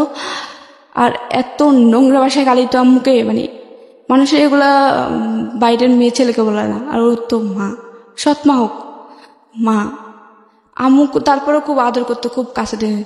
তারপরে আমি পড়াশোনা চালে, তারপরে আমাকে বিয়ে দেওয়ার চেষ্টা করে। মানে একটা বিয়ে সমাধানে ছেলেটা হচ্ছে, তখন কি নীরু বেঁচে ছিল? হ্যাঁ নীরু বেঁচে ছিল। ওকে। তারপর নীরু মোটামুটি একটু সুস্থ, তারপরে কেমন চলতেছে, এদিক দিয়ে আমি স্কুলে যাওয়া শুরু করি। তারপর পড়াশোনা আবার কন্টিনিউ করি। আবার আমাকে বিয়ে দেওয়ার চেষ্টা করে, যে মেয়ে প্রেম টেম করে। সবাই তো জেনে গেছে যে আমার সাথে ওর সাথে সম্পর্ক। যখন অ্যাবনর্মাল হই তখন পুরো এলাকা জুড়ে আর 3-4 গ্রাম জেনে গেছে যে আমার সাথে ওর সম্পর্ক আছে অ্যাবনর্মাল হওয়ার পর থেকে। তখন আমাকে বিয়ে দেওয়ার চেষ্টা করে আব্বুরা। আমার বড় আপু আমাদের একটা বিয়ে সমাধানে। তো ছেলেটা আগে একটা বিয়ে করছে, তখন আমি ক্লাস 10-এ পড়ি। আগে একটা বিয়ে করছে, বোর চলে গেছে। তারপর আমাকে বিয়ে দেওয়ার চেষ্টা করে। আমি বলে যে কি ওই ছেলের বয়স বেশি, তারপর আবার ও বিয়ে করছে, এমন অবিবাহিত মেয়ে কেন আমি এরকম বিবাহিত ছেলের কাছে বিয়ে দেবো? তারপরে আবার ছেলেটা হচ্ছে খুলনা নোয়াখালী থেকে বহুত দূর। আমি বলে যে কি এত দূর আমি মেয়েকে বিয়ে দেবো আশেপাশে, যেন আমি যা দেখতে পারি, কারণ ওর আর কেউ নেই, একমাত্র আমি। যে একটা ভাই থাকলে আমি দূরে বিয়ে দিতাম, ভাইয়ে যায় দেখতো, বাবা থাকলে বাবার যায় দেখতো, ওইভাবে বিয়ে দিতাম। তারপর অনেক কষ্ট বিয়েতে আম্মু ক্যান্সেল করে। ওটার পরে আম্মুকে অনেক খারাপ ব্যবহার করে। আর আম্মু যখন আমি একটু সুস্থ হই তখন থেকে আম্মু আমার হাতে ফোন দেখতো, আম্মু আমাকে ধরেই মারতো। আম্মু চাইতো না আমি নীরুর সাথে কথা বলি, কিন্তু আম্মু নিজেই নীরুর জন্য কোরআন খতম করায়, তারপরে অনেক নামাজ পড়ে, নফল নামাজ পড়ে নীরুর জন্য, জানি নীর সুস্থ হয়। নীরুকে আম্মু খুব আদর করতো। তারপরে কিন্তু আম্মু চাইতো না যে আমি নীরুর সাথে রিলেশন রাখি। আম্মু আমাকে সবসময় ভাড়া রাখতো, যেন আমি ওরে কখনো ভাবে ফোন না দিই। তো নীরু আমার পাশাপাশি যাইতো স্কুলে। তো আমার এলাকায় আমার ওই ভাইটা পুরো দিয়ে গেছে, যেন আমাকে কোনোভাবে নীরুর আশেপাশে দেখলে বা নীরু আমার আশেপাশে থাকলে যেন ভাইয়াকে ইনফর্ম করে। আর ভাইয়া ওই এলাকায় একটু রাজনীতিতে প্রভাবশালী ছিল। তো আশেপাশে দিয়ে মানে আমি রাস্তা দিয়ে গেলে যদি কোনোভাবে দেখতো নীরু আমার পাশে আসে, বাড়িতে খবর চলে যেত। তারপর আম্মুকে বকা দিত। আম্মু আমাকে যখন যেটা পেত হাতে, অনেক সময় ধরা যাচ্ছে প্লেট আছে, প্লেট দিয়ে মারতো। অনেক সময় হাত পাকা ছিল, হাত পাকা দিয়ে মারতো। অনেক সময় সুপারি কাটা লোহার যে ছোতরা, ওটা দিয়ে মারতো। মানে যখন যেটা হাতে থাকতো ওটা দিয়ে মারতো। তারপরে এই মানে কোনোভাবে চাইতো না যে নীলুর সাথে। তারপরেও আমি লুকায় ওর সাথে কথা বলতাম। বিদেশ থেকে আব্বু ফোন দিয়ে আম্মুকে খুব গালাগালি করে, তোর মেয়ে মান সম্মান ডুবোবে, এই সেই অনেক গালাগালি করে। তো বলে যে কি বিয়ে দিয়ে দেবো, আর পড়াশোনা করার দরকার নেই, টেস্ট পরীক্ষা দিতে দিবে না। আমি আম্মুকে ঠিক পরীক্ষা 4 দিন আগে বলে, আম্মু শুধুমাত্র আমাকে মেট্রিকটা পড়তে দাও, তাহলে অন্তত আমি নিজের খরচটা চালাইতে পারবো। যদি কোনো তোমার মতো হইলো যেন আমার ফ্যামিলিতে, নিজের ফ্যামিলি দেখতে পারি, বিয়ে হোক হ্যাঁ বিয়ের পরে যেন আমি আমার শ্বশুর বাড়িতে যেয়ে যেন আমার ফ্যামিলি দেখতে পারি। তারপরে অনেক কষ্টে আমাকে রাজি করে টেস্ট পরীক্ষার জন্য রাজি করে, তারপরে টেস্ট পরীক্ষা দিই। তারপরে হচ্ছে এর 1 মাস আগে কিন্তু আমার পড়াশোনা অফ করে দেয়। তারপর টেস্ট পরীক্ষাতে 4টা মেয়ে অ্যালাউ হয় শুধুমাত্র, মানে অল বিশেষ পাশ করে 4টা মেয়ে আর ছেলে 6টা 10টা। তো ওইখানে 4 জনের ভিতরে আমি 2 ছিলাম। তারপরে আম্মু খুশি হয়। তারপরে আমি বলে যে কিনা আমি মেয়েকে আমি পরীক্ষা দেওয়া হবে, ও টাকা না দিলে আমি বাপের বাড়ি থেকে এনে দেওয়াবো। তারপরে আমার ফাইনাল পরীক্ষার জন্য ফর্ম ফিল আপের জন্য টাকা দিবে না, তোর মেয়ে কিভাবে পড়বে আমি জানি না, টাকা পয়সা আমি দেবো না। আমি বলেছি কি সারা বছর তো দাও না, এখন তো একটু টাকা বেশি লাগতেছে ফর্ম ফিল আপ, ওটা একটু দাও, সারা বছর তো মেয়েটার বেতন লাগে নাই, কোনো কিছু লাগে নাই। তারপরে দিবেই না, বলে যে কি তোমার মেয়ে তুমি বিয়ে দিয়ে দাও, পড়াশোনা করানো লাগবে না। তারপর আম্মু বড় মামা থেকে, ছোট মামা থেকে, নানু থেকে চেয়ে এনে তারপরে আমার ফর্ম ফিল আপ করায় তারপরে পরীক্ষার জন্য আমি প্রস্তুতি নিই। তারপর ফাইনাল পরীক্ষা দিই। তো যখন ফাইনাল পরীক্ষার প্রথম দিন সব আমি আমার পরীক্ষার সময় সবাই আম্মুকে, জেঠি, চাচি সবাইকে পা ধরে সালাম করে যেতাম। আম্মু শিক্ষা দিয়েছিল সবসময় কার সাথে এখন প্রথম ইন্ট্রোডিউসে সালাম দিবা, অনেক বেশি মুরব্বি হলে পা ধরে সালাম করবা, পরীক্ষার সময় পা ধরে সালাম করবা। তারপরে পরীক্ষার সময় আমি ভাইয়াকে সালাম করতে চাই ভাইয়ার রুমে পরীক্ষার ফার্স্ট দিন, যে ভাইয়া পরীক্ষা দিতে, ভাইয়ার সাথে সাথে আমাকে দেখেই কম্বল দিয়ে মুখ ঢাকে ফেলে, তখন শীতকাল ছিল, ফেব্রুয়ারি। পছন্দ করতো না আপনাকে? আমি তারপরে সালাম দিতে গেলাম যে ভাইয়া পরীক্ষা দিতে যাচ্ছি আমি। তারপর ভাইয়া মুখ ঢাকা অবস্থা বাইরে বলি যে ভাইয়া আমি পরীক্ষা দিতে যাচ্ছি, দোয়া করেন। তারপর পরীক্ষাটা যাই, যাওয়ার পরে পরীক্ষা দিই কন্টিনিউ। পরীক্ষাটা ওইভাবে কেউ নিয়ে যেত না, তখন আম্মুর কাছে টাকা ছিল না। আম্মু কি করে স্কুল থেকে একটা বাস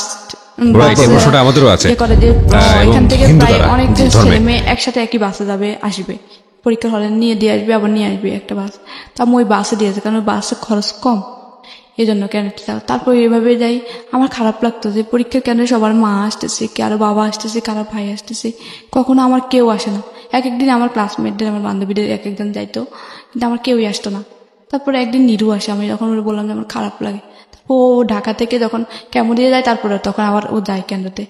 আচ্ছা, তারপরে পরীক্ষাটা দিই, পরীক্ষার রেজাল্ট আসে, রেজাল্ট তো ভালো হয় না, 4.60 আসে। তারপরে আমি ভাইয়ারে বলি যে ভাইয়া আমি পাশ করছি। আমি বলে যে কি তুমি ভাইয়ারে যে বলো যে ভাইয়া আমি পাশ করছি। আমি বলি বড় ভাইয়ারে যে ভাইয়া আমি পাশ করছি। ভাইয়া বলে যে কি হ্যাঁ শুনছি, ব্যাস আর কোনো কিছু না।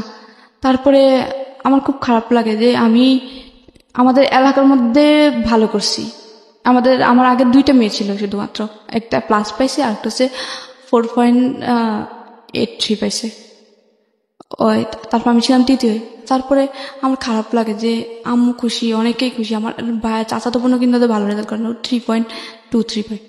তারপরে এত ভালো রেজাল্টের পরও ভাইয়া একটু মোটামুটি ভালো গ্রামের জন্য, ভাইয়া একটু বললো না যে ভালো করছি, সামনে আর ভালো করি। তারপরে আবার বিয়ের জন্য চাপ দেয়। তারপরে আমি হচ্ছে কি দেখি যে কি আমার কষ্টকে বিয়ের করবে না, আমি আমাকে বলে যে আম্মু সরকারি কলেজে। তা বলে যে সরকারি কলেজ হচ্ছে জেলা শহরে, তুই এখান থেকে যাবি কিভাবে, আসা যাওয়ার খরচ। বুঝলাম যে কোনো খরচ হবে না, কিন্তু আসা যাওয়ার খরচ, যাতায়াত ভাড়া কোত্থেকে দেবো। বলছি আম্মু একটা ম্যানেজ হয়ে যাবে, তুমি অতটা শুধুমাত্র আমি বাসে যাবো। আমি বাসে উঠতে পারতাম না, তারপর বলতাম যে বাসে যাবো, আমি বাসে উঠলে বমি করতাম। তারপর বললাম যে বাসে যাবো আম্মু, আমি সরকারি কলেজে পড়বো, দেখি না যদি চান্স পাই তো লাগবে, আমার সার্টিফিকেটে থাকবে যে গভর্নমেন্ট ওমেন্স কলেজ, কোনো বেসরকারি কলেজ না। তো আমি বলে যে কি আচ্ছা আম্মু না, হ্যাঁ এর ভিতরে বলে আচ্ছা ঠিক আছে দেখ। তারপর আমি ফর্ম নেওয়ার পরে আমার আসে, তারপরে আসার পরে আমি ভর্তি হই, আর নাম থেকে টাকা এনে আম্মু ভর্তি করাই, আম্মুর কিছু টাকা জমানো ছিল। তারপর আবার ওই যে ক্লাস 10 পরীক্ষার পরে, এসএসসি পরীক্ষার পরে একটা উপবৃত্তি দেওয়া হয় 2300 টাকা। তো আমার খরচ হয়েছিল ভর্তি হইতে 1900 টাকা। তো আমি ওই টাকা দিয়ে ভর্তি, তারপর ওই আসা যাওয়ার খরচ মোটামুটি চলো। তো আব্বু আবার এর ভিতরে আসে, আমার পরীক্ষা মানে ইন্টার মাত্র ভর্তি হয়েছি, 1 মাস গেল, মানে 3-4 দিন আমি কলেজে গেছি। তারপর বইয়ের লিস্ট দেয়, তারপর আম্মুরে বলে নানু টাকা দেয়, বই কিনি, নতুন বই কিনি। আব্বু হঠাৎ করে আইসে কয়েকদিন পরে বলে যে কি মেয়ে বিয়ে দিয়ে দেবো। আমি বলে যে কি মেয়ে মাত্র ভর্তি হলো সরকারি কলেজে, মেয়ে পড়তে দাও। তারপরে কি করে একটা ছেলে আসে দেখতে হঠাৎ করে একদিন। আবার আমি টিউশনি করতাম, এর ফাঁকে টিউশনি করতাম, একটা 9 মেয়ে পড়াতাম। তারপরে হচ্ছে কি, আব্বু একটা ছেলে পাঠায় আমাকে দেখার জন্য। তো আমি যেভাবে ছিলাম ওই অবস্থায় ছেলেটা দেখে, ছেলেটা পছন্দ করে। তারপরে হচ্ছে কি, গ্রামের মেয়েদের মুখ দেখলে টাকা দিয়ে দেখে। তারপরে হচ্ছে মানে কনে দেখতে হলে তারপর হচ্ছে ওই ছেলেটা আমাকে 500 টাকা দিয়ে দেয়। তো আমি কিছু বলি না, আমি যে ভাবির কাছে দিই টাকাটা। ভাবির কাছে দেওয়ার পরে ভাবি টাকাটা রাখে। তারপরে আমি ভাবি বলি, আমি বিয়ে করবো না, ছেলেটা আমার পছন্দ হয় না, ছেলেটা পড়াশোনা করে নাই, আমি বিয়ে করব না। তো ভাবি বলে যে ছেলেটা হচ্ছে আনসার বাহিনীতে চাকরি করে, আনসার ক্লাস 10 পর্যন্ত পড়ছে, মেট্রিক পাস করছে, কিছু হবে না। দেখলে তার বিয়ে হয় না। দেখছে। তো আজকে দেখতে আসছে, এর পরের দিন আব্বু নাকি ওদের সাথে কথা বলতে গেছে, ওরা নাকি ডাকছে কথা বলার জন্য। তো এর পরের দিন যেদিন দেখতেছি, এর পরের দিন রাত্রে 11টার সময় আমি ঘুমাই গেছিলাম। পরের দিন আমার কলেজ ছিল জন্য ঈদের 3 দিন পরে, কোরবানি ঈদের 3 দিন পরে। তারপরে হচ্ছে আমাকে রাত্রে 11টার সময় ঘুম থেকে উঠায় আম্মুর রুমে নাই। নেওয়ার পরে আমি ঘুম চোখে মানে চোখ ডলতে ডলতে আম্মুর কাছে যায়, যে আম্মু কি হয়েছে, আব্বু ডাকছিল? হ্যাঁ। তারপরে বলতেছে কালকে থেকে কলেজে যাওয়ার দরকার নেই, পরশুদিন তোমার বিয়ে। আমি তো মানে ঘুম চোখে মানে চোখ ডলতেছি, ভাবতেছি ঘুমের ঘোরে কিছু স্বপ্ন দেখতেছি নাকি উল্টা পাল্টা। এরপর আমি ঢুলতেছি, মানে ঘুমের মানে ফিলার ধরে ঢুলতেছি, মানে ঘুম পড়ে যাবো অবস্থায়। তারপরে আমাকে মেজাপুর ধরে চাকরি মারার পরে মানে একটা মোটামুটি ঘুমটা একটু ছাড়ে, ধরে হাত ধরে চাকরি দেয়, যে তোর কি বলছিস শুনতেছিস? তারপরে আমি বললাম যে কি হয়েছে? তো বলে যে কালকে থেকে কলেজে যাওয়ার দরকার নাই, পরশুদিন তোর বিয়ে। বিয়ে আমার কার সাথে? কালকে যে ছেলেটা দেখতে, আচ্ছা না, ওটা আমি বিয়ে করবো না, ও পড়াশোনা করে নাই, ওই ছেলে উল্টাপাল্টা প্রশ্ন করে আমাকে, মানে বলতেছে যে আমার নাম লিখতে, এই যুগে কেউ নাম লিখতে বলে? তাছাড়া ছেলেকে আমি যখন বললাম যে আমি গভর্নমেন্ট ওমেন্স কলেজে পড়ি, তো গভর্নমেন্ট ওমেন্স কলেজে কি আমার চেহারা দেখে ভর্তি করেছে? আমি ডিরেক্ট বললাম যে চেহারা দেখে ভর্তি করেছে, যে আমি নাম লিখতে পারবো না, আমার ঠিকানা লিখতে পারবো, আমাকে আমার নাম ঠিকানা লেখাইছে ওই ছেলে। আমি ছেলের বিয়ে করবো না, কারণ ওর মধ্যে মিনিমাম কমন সেন্স নেই। তো বললো যে কে এত কমন সেন্স খোঁজা লাগবে না, এই মুহূর্তে যেটা বলছি সেটা মাথায় ঢুকে নাও, আর তুমি এটার জন্য প্রস্তুত থাকো, কালকে থেকে কলেজে যাওয়া লাগবে না, কালকে তোমার গায়ে হলুদ, পরশুদিন তোমার বিয়ে। আচ্ছা আমি বিয়ে করবো না, বিয়ে না করলে এই মুহূর্তে তোর মাকে ডিভোর্স দিব, এই মুহূর্তে এখনই তোর মাকে নিয়ে যেদিকে 2 চোখ যায় তুই বের হয়ে যাবি। আমি বললাম যে এখানে মাকে টানতেছেন কি জন্যে? আব্বুরে বললাম আমি বিয়ে করব না, আর আপনি তো আমার খরচ চালাচ্ছেন না পড়াশোনার, আমি আপনাদের বাড়িতে থাকতেছি আর খাইতেছি, ওটা আমি আপনাদের কাজের মেয়ের মতো যতটুকু ঘরের কাজ করে দিচ্ছি, ওই ক্ষেত্রে কাজের মেয়েরা কিন্তু ঘরের থেকে কাজ করে খায়, আবার টাকাও নেয়। আমি তো আপনাদের থেকে 1 পয়সাও নিচ্ছি না, শুধু তো কাজ করে দিচ্ছি টুকটাক, আর খাচ্ছি আর থাকতেছি, এইটুকুই। তো পড়াশোনার খরচটা তো চালাচ্ছেন না, তো পড়াশোনাটা করতে দেন। তো বলো যে কি না, পড়াশোনা করা লাগবে না, আমি যেটা বললাম আমি কথা দিয়ে আসছি, বিয়ে যদি না করতে চাও এই মুহূর্তে তালাক দিব। ইভেন উনি তালাকের কাগজ প্রিন্ট করে নিয়ে আসে, এতটাই ক্রেজি ছিল। তালাকের মানে লিখে প্রিন্ট করে নিয়ে আসে, যে দলিল থাকে একটা 100 টাকা 150 টাকার দলিল, একটা 100 টাকার দলিল, ওই দলিল প্রিন্ট করে নিয়ে দলিলটা পড়ো, এই মুহূর্তে আমি সাইন করে তোমার মাকে তালাক দেবো, যদি বিয়ের জন্য প্রস্তুত তুমি রাজি না হও।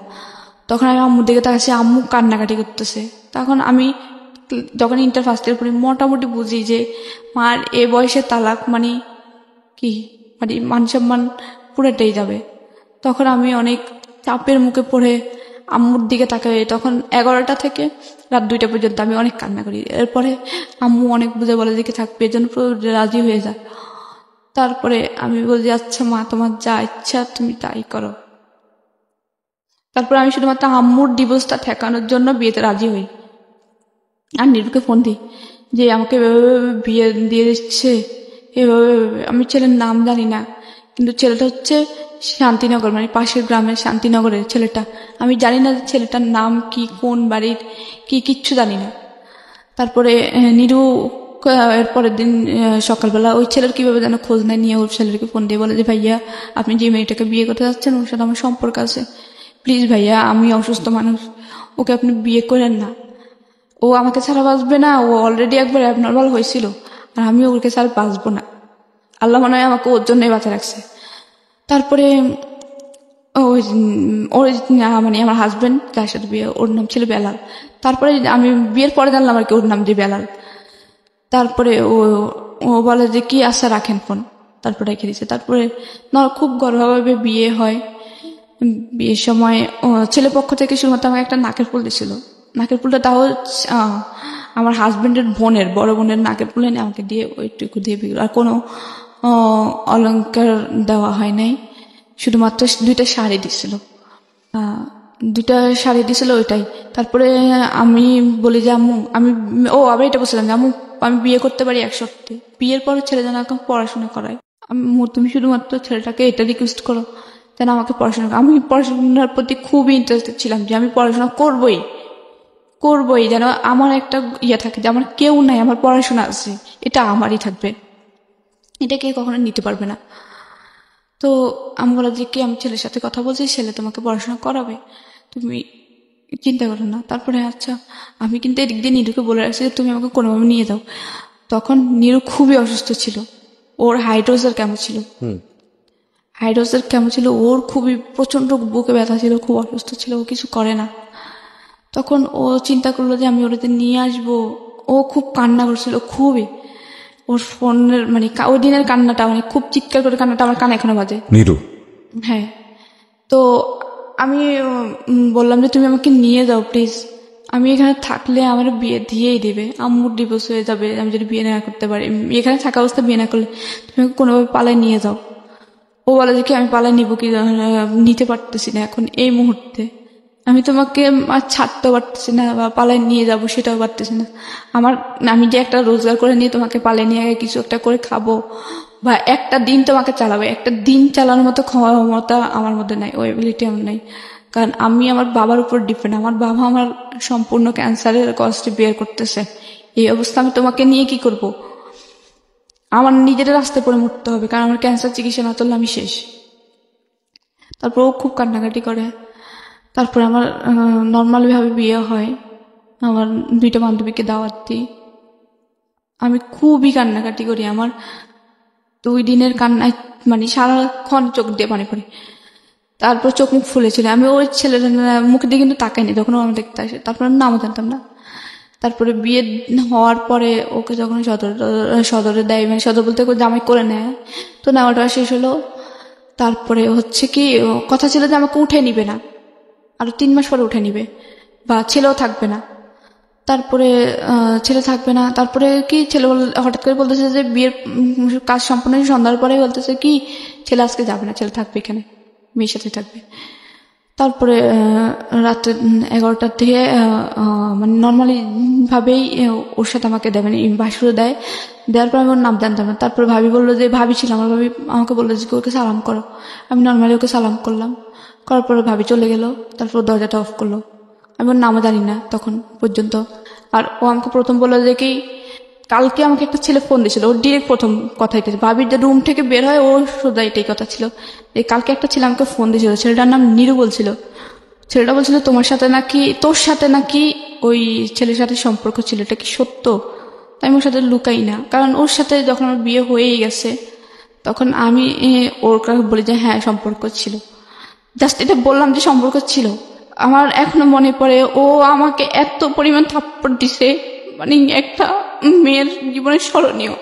বাসর রাতেই তখন পর্যন্ত আমি ওর নাম জানি না, ওর সাথে আমার প্রথম কথা এটাই ছিল, ওর সাথে আমার বলা প্রথম কথা এটাই যে হ্যাঁ ছিল হাজবেন্ড ওয়াইফে প্রথম ইন্ট্রোডিউস। আমি ভাবলাম যে শুরুটা হয়তো অনেক সুন্দরভাবে হবে, যে ও আমার নাম জিজ্ঞেস করবে বা জিজ্ঞেস করবে যে আমি ভবিষ্যতে কি হতে চাই, আমাকে ওইভাবে করতে যাবে, যে আমি কি হতে চাই আমাকে ওই বানানোর চেষ্টা করবে, যে পড়াশোনা কন্টিনিউ করবো। আমাকে প্রথমে জিজ্ঞেস করলো যে তোর নাকি একটা ছেলের সাথে সম্পর্ক ছিল, আমাকে ফোন দেয়, বলার পরে আমি বললাম যে হ্যাঁ ছিল। ও আমাকে এত পরিমাণে থাপ্পড় দেয়, থাপ্পড়ের পর থাপ্পড় 2 হাত দিয়ে দিয়েছে, 2 গালে দিতেই ছিল। আমি খুব জোরে কান্না করি তখন, করার পরে ও আমাকে বালিশ চাপা দিয়ে মুখের মধ্যে বালিশ চাপা দিয়ে ধরে বলে যে গলার সাউন্ড যেন রুম থেকে বেরোয় না যায়। আমি খুব কান্না করছিলাম, কিন্তু আমার ওই পাশের রুম থেকে আমি এত জোরে কান্না করতেছিলাম, থাপ্পড়ের আওয়াজ কিন্তু শোনা যাচ্ছিল, আমার ভাবির শুনতেছিল। শোনার পরে আমার প্রথম ওর সাথে আমার প্রথম মিটেই খুব খারাপ একটা ধারণা আমার মধ্যে জেগে যায় যে ও আমার প্রথম শব্দতেই থাপ্পড়, আমার প্রথম একটা কথায় আমি ওর তো সত্য বলছিলাম, কারণ আমি যদি ওর মিথ্যে বলি হয়তো ও পরে শুনলে আমাকে অবিশ্বাস করবে যে আমার কাছে লুকাইছিস কেন। এই জন্য আমি সত্যিটা বলার পরে আমি ছাপটা মেরে ফেলে নিঃশ্বাস নিয়ে তারপরে বললাম যে আমাকে সত্য বলা একটা অপরাধ ছিল। তারপর আমাকে জোর করে ফিজিক্যাল রিলেশনে জোড়ায়। আর ওটা তো আমার কোনোভাবে ইচ্ছে ছিল না, কারণ ও প্রথম অবস্থায় থাপ্পড় মানে তো আমার কোনো ইচ্ছে ছিল না। কারণ আমার তখনই ওর মধ্যে যে ওর প্রথম মিটে যে আমাকে থাপ্পড় মারতে পারে, ওর প্রতি আর কি ধারণা জন্মাবে। আমার ওটা তো কোনোভাবে ইচ্ছে ছিল না যে ওর সাথে আমার ধরন করে কিছু কেউ হোক। তারপর ওর জোর করে ফিজিক্যাল রিলেশন হওয়ার পরে সকালবেলা যখন ঘুম থেকে ওঠার পরে আমার অবস্থা খুবই খারাপ, খুবই। ও আমার এমন অবস্থা করছিল, মানে আমার ভাবি, তারপর আমার আম্মু, আপু, আম্মু মানে লজ্জায় আর কি, যে বলবে যে কালকে বিয়ে হয়েছে, আজকে হসপিটালে অ্যাডমিট করতেছে। ওহো, লজ্জায় আর ভর্তি করে না হসপিটালে। ও আমার এমন অবস্থা করছিল। তারপরে আমি হাঁটতে পারতেছিলাম না। তারপরে আমার ভাবি আমাকে কি করে, আমাদের পাশের বাড়ির একটা ছেলে দিয়ে ভাবি এমনিতে ফার্মেসি থেকে পেইন কিলার এনে খাওয়ায়। তারপরে ভাবি ওকে ডাকে কিছু নাস্তা করার, সকালে নাস্তা হয়, নাস্তা করার পরে ভাবি ডাকে, বলে যে কি ভাই আপনি মানুষ, প্রথম মিটে ওরে আপনি এত মারা হাসছেন, তারপরে এমন অবস্থা, আপনি কি মানুষ নাকি? জীবনের বউ পাইতেন না? ও তো আপনারই, আপনি কি ওকে একদিনের জন্য পাইছেন যে একদিনের জন্যই ইয়ে করে মেরে ফেললাম বাস শেষ? ও তো আপনার সারা জীবনেরই। আপনি ওর প্রথম অবস্থায় এমন অবস্থা করলেন, লজ্জায় তো কিছু বলতে পারতেছি না, কিছু করতে পারতেছি না। এরপরে ও তখন নিচের দিকে তাকায় থাকে। তারপর আম্মু বলে যে দেখো আমার মেয়েটারে আমি 7 মাস বয়সে পাই, ও আবার আমার এটা জেনে বিয়ে করে যে আমি দত্তক নেওয়া। আমি ওরা অনেক কষ্টে মানুষ করছি, অনেক কষ্টে এই পর্যন্ত আনাইছি। ওর খুব ইচ্ছা পড়াশোনা করার, তুমি প্লিজ ওর পড়াশোনা করে। তারপর বললো যে আচ্ছা ঠিক আছে করাবো। ও আবার আম্মুকে একটু রেসপেক্ট করতো, আব্বুকে রেসপেক্ট করতো। তারপরে এরপরের দিন ও থাকার পরে এরপরের দিন আমি ওর সাথে আর ওইভাবে কথা বলি না। তারপরে ও বলে যে কি কালকে রাত্রের জন্য সরি। তো আমি বললাম যে এটা কোনো মানুষের আচরণ? আপনি আমাকে নর্মালি জিজ্ঞেস করতে পারতেন, আপনি আমাকে মেরে কি মজা পেয়েছেন বলেন তো, আমাকে এতগুলো থাপ্পড় মেরে কি মজা পেয়েছেন বলেন তো। তো বলে যে কি মারছি, প্রেম করছিস কি জন্যে? তো বলে যে সম্পর্ক কয় বছর ছিল? 4 বছর। ওর সাথে সাথে মুখ ঘুরাই ফেলে কয় যে 4 বছরের সম্পর্ক, কি না কি হয়েছে আল্লাহ জানে। কিন্তু নিরু কখনো আমাকে টাচও করে নাই, অনেস্টলি বলতেছি, নিরু কখনো আমাকে টাচই করে নাই। ও একদম খুবই ভালো ছিল, নামাজ পড়তো 5 ওয়াক্ত। তারপর ওর ক্যান্সার ছিল, ও কখনো ওই ধরনের কিছু ধরতো না, খুবই ভালো ছিল। আমরা সুযোগ পেতাম না, কোনোভাবে কেউ যদি দেখতো রাস্তা দিয়ে স্কুলে যাইতে কথা বলতাম, সাথে সাথেই বাড়িতে মাইর খেতাম প্রচুর। তারপরে তারপরে আমার বিয়েটা হয় 14 সালের 14ই অক্টোবর। তারপরে 14 সালের 14ই অক্টোবর বিয়ে হয়। তারপর আমাকে এর 1 মাস হয় নাই, 7 তারিখে 7 নভেম্বর ওদের বাড়িতে নেওয়ার কথা হয়। তারপরে নিয়ে যাবে, তো আবার তখনই চলে যায়। বিয়ের 2 দিন পরে আবার চট্টগ্রাম চলে আসে, ডিউটি চট্টগ্রাম বন্দরে ছিল, আনসার বাহিনীতে ছিল। তো চলে যায়। এরপরে ও ফোন দিয়ে বলে যে কি পড়াশোনা অফ। আমি তো পুরো আকাশ থেকে পড়লাম যে ও বলছিল যে পড়াশোনা করাবে। আম্মুরে বলছিল, ও আমাকে অর্ডার দিছিল আমার নতুন বই, একদম বইটা আমি 2 দিন আগে কিনছিলাম, ঠিক নানু থেকে টাকা নিয়ে 2 দিন আগে কেনা বই। আমার খুব খারাপ লাগতো বইগুলোর দিকে তাকায়, যে আমার খুব স্বপ্ন ছিল যে সায়েন্স থেকে পড়বো। আম্মু ফিনান্সিয়াল প্রবলেমের কারণে আমার সায়েন্সে দেয় নাই। তারপর আমি কমার্স নিয়ে পড়ি। তারপরে আমার স্বপ্ন ছিল যে আমি আর্মি অফিসার হব। বিয়ের পরে ডিফেন্সের লোক নেয় না। তারপরে আমার খুব ইচ্ছা ছিল, খুবই ইচ্ছা ছিল যে আমি এমন কিছু। তারপরে ভাবলাম যে তারপরে আমি পড়াশোনাটা কন্টিনিউ করব, তারপর আমি কিছু একটা করব। তারপর আমার পড়াশোনাটা অফ করে দেয়। অফ করার পরে আমার ফোনে বলে যে কেউ পড়াশোনা অফ, আমাকে ফোন দেয় না, আম্মুর ফোন দিয়ে কথা বলতাম। তারপরে হচ্ছে কি ওদের বাড়িতে নিয়ে যাওয়ার পরে আমি কিন্তু কখনো ধান সিদ্ধ করি নাই। আমাদের ধান সিদ্ধ করতাম, আমাদের ধান হয়তো অনেক বাড়িতে, কিন্তু ধানগুলো বিক্রি করে দিত, বিক্রি করে দিয়ে চাল কিনে আনতো। তারপর ওদের বাড়িতে যাওয়ার পরে ওর হচ্ছে 3 ভাই, ও হচ্ছে সবার ছোট। ওর মা বাবা খুবই বৃদ্ধ ছিল। তো আমি ওদের বাড়িতে যাওয়ার পরে আমি নিয়ে নিলাম যে আমার তো ওরাই ফ্যামিলি। তারপরে আমি ওর সাথে কিন্তু আমার ভালো আন্ডারস্ট্যান্ডিং ছিল না। আমার কষ্ট কোনো কিছু আমি ওর সাথে শেয়ার করতাম না, কারণ আমাকে কথায় কথায় মারতো, খারাপ ব্যবহার করতো, বলতো যে তোর বয়ফ্রেন্ডের সাথে কি না কি হয়েছে, ওই সেই বাজে কথা বলতো। আমি কখনোই আমার কোনো আনন্দ কোনো কষ্ট ওর সাথে শেয়ার করতাম না। আচ্ছা, খুব স্বাভাবিক সেটা। হ্যাঁ, কারণ ওর প্রথম দিনে ওর মায়েরটা আমার মনে আছে, ও প্রথম দিনে ওর প্রতি আমার খারাপ ধারণা, একটা ঘৃণা। তারপরে ওদের বাড়িতে যখন নিয়ে যায়, যখন প্রথম দিন যায়, প্রথম দিনের পর থেকে কোনো দিন আমার শ্বশুর শাশুড়ির একটা কাপড় কেউ ধুইতে পারে না, আমি ধুইছিলাম সব সময় যতদিন ছিলাম আমি। আমরা সংসার জীবন ছিল অনলি 6 মাসের। তো যখন আমি ওদের বাড়িতে যাই তখন এত পরিমাণ কাজ আমার উপর চাপাই দিছে, এত পরিমাণ, আমি জীবনে এত কাজ করছি, এত কাজ, একা একটা সংসার সামলানো। তারপর বড় যার হচ্ছে 5টা ছেলে মেয়ে, ছোট যার হচ্ছে 3টা ছেলে মেয়ে, 8টা ছেলে মেয়ে। সকালে উঠে ওদের 8 জনের জন্য রুটি, আমার শ্বশুর শাশুড়ির জন্য রুটি, এতগুলো রুটি বানাইতে আমি পড়ে যেতাম, মানে বানাইতে আমার পুরো টায়ার্ড হয়ে যেতাম, কারণ খালি পেটে এত রুটি বানানো যায় না। সকালে ঘুম থেকে সেই ভোরবেলা উঠেই এত কাজ করার পরে যখন মানে একটু খাওয়ার টাইমে, তো তখন মানে আমি খাবো সবার লাস্টে, তখন বলতো যে কেউ যদি এসে জিজ্ঞেস করতো যে বউ যে সকাল থেকে, ধর নতুন বউ অনেকে দেখতে আসতো, তখন বলতো যে কি বউ সকাল থেকে কাজ করতেছে, নাস্তা খাইছো? তো আমার শাশুড়ি বলতো যে সকাল থেকে এখনো কোনো কাজে হয় নাই, কাজ না করলে কি খিদে লাগে? সকাল থেকে উঠে ঘর ঝাড়ু দেওয়া, উঠান ঝাড়ু দেওয়া, গ্রামের পরিবেশ, তারপরে হচ্ছে প্লেট বাটি হাঁড়ি পাতিল এগুলো ধোয়া, তারপরে হচ্ছে সকালের যে ফ্রেশ পানি থাকে পানি উঠানো পুকুর থেকে, তারপরে হচ্ছে রুটি বানানো, না তারপরে ভাজি টাজি বানানো। এরপরে আমার শাশুড়ি বলতে যে সকাল থেকে এখনো কোনো কাজে হয় নাই, কাজ না করলে কি খিদা লাগে? এখনো খাওয়ার সময় হয় নাই। আমার মানে ওই জিনিসটা খারাপও লাগতো, আমার হাসিও পেতাম, লাইক জোক, আর যে কাজ না করলে নাকি খিদা লাগে না। তারপরে হচ্ছে সকাল থেকে এত কাজ হয়েছে, তারপর বলতেছি না এত খাওয়ার এত পরিমাণ কষ্ট দিয়েছে, মানে ছোট্ট একটা রুটিও নিতে চাই, রুটিটা ভাগ করে অর্ধেকটা দিতে আমার খুব খারাপ হয়। কারণ যখন অনেক বেশি পরিশ্রম হয় তখন খাবারটা ডিপেন্ড করে, খাবারটা অনেক তাড়াতাড়ি একটু তাড়াতাড়ি খিদা লাগে, কিন্তু খাবারটা চাইতাম টাইম মতোই খাইতে বলতাম। আমার না দেওয়া ছাড়া, আমার একটা ছোটবেলা থেকে অভ্যাস যে আমাকে কেউ বেড়ে না দিলে আমি নিজের হাত দিয়ে কোনো খাবার নিয়ে খাই না। ওই তখন আমি নিজে থেকে, আমার আম্মু শৃঙ্খলা শিখেছিল ওই বাড়িতে থাকা অবস্থায়। আমার বলতো যে কি তোমার ভাবি যখন বেড়ে দিবে তখন খাবা, বা আমি বেড়ে দিলে তারপরে খাবা, নিজের হাত দিয়ে খাবা না। তো ওই থেকে যখন ওই শ্বশুর বাড়িতে যাই তখন আমি শাশুড়ি দেওয়া ছাড়া খেতাম। তো তারপরে আমি সবকিছু রান্না করতাম। ধান সিদ্ধ করতে দেয়, অনেকগুলো ধান সিদ্ধ, 27 মণ ধান সিদ্ধ করি একা একা, ধান অনেক দূরে মাঠে নিয়ে যেতাম, করতাম। তারপরে একদিন আবার শ্বশুর বাড়িতে প্রথম মাইক যেটা, তো প্রথম দিন হচ্ছে কি আমি আমার শ্বশুরকে দুপুরবেলা ডাকি যে আব্বা উঠেন, খেতে উঠেন। তারপর উনি উঠতেছেন, দেখে উঠেন না, খাবেন না। আমি এটা বললাম যে পরের বার আব্বা ডাকি নাই কেন, শুধুমাত্র এই ইস্যুটা, যে পরের বারও কেন আমি আব্বা উঠেন না বলি নাই।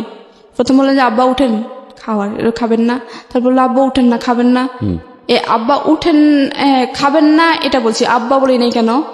ও এর আব্বা বলিস না কেন, তোর বাপ না রেখে বাপ বলতে গিয়ে আমি তো এটা কখনোই মনে করি, আমি তো আব্বা আম্মা বলে ওদেরকে সম্বোধন করি। এটা তো আমি ওনাকে এটা বলি না। আর সব কথাই কিন্তু বাবা বলা লাগে না।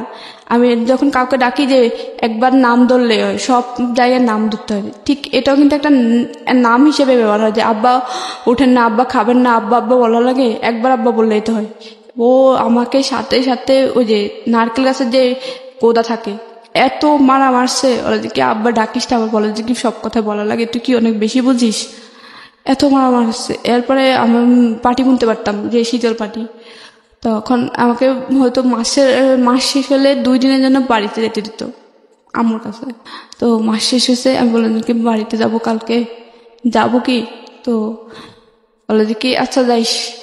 তারপরে যখন আমার শাশুড়ি জিজ্ঞেস করলো তুমি কি পাটি বুনতে পারো, আমি বলছি হ্যাঁ পারি, কিন্তু এমনিতে কারো থেকে শিখি নাই। বড় আপু পারতো, কিন্তু বড় আপু কখনো আমার শিখেতো না, উনি আমার সামনে বানাতো না। এমনিতে আমি দেখে দেখে পারি, যে পাটি বানানো শেষ হয়ে গেছে, পাটিটা টানা রাখছে, ওখান থেকে দেখে দেখে পারতাম, শিখে গেছি।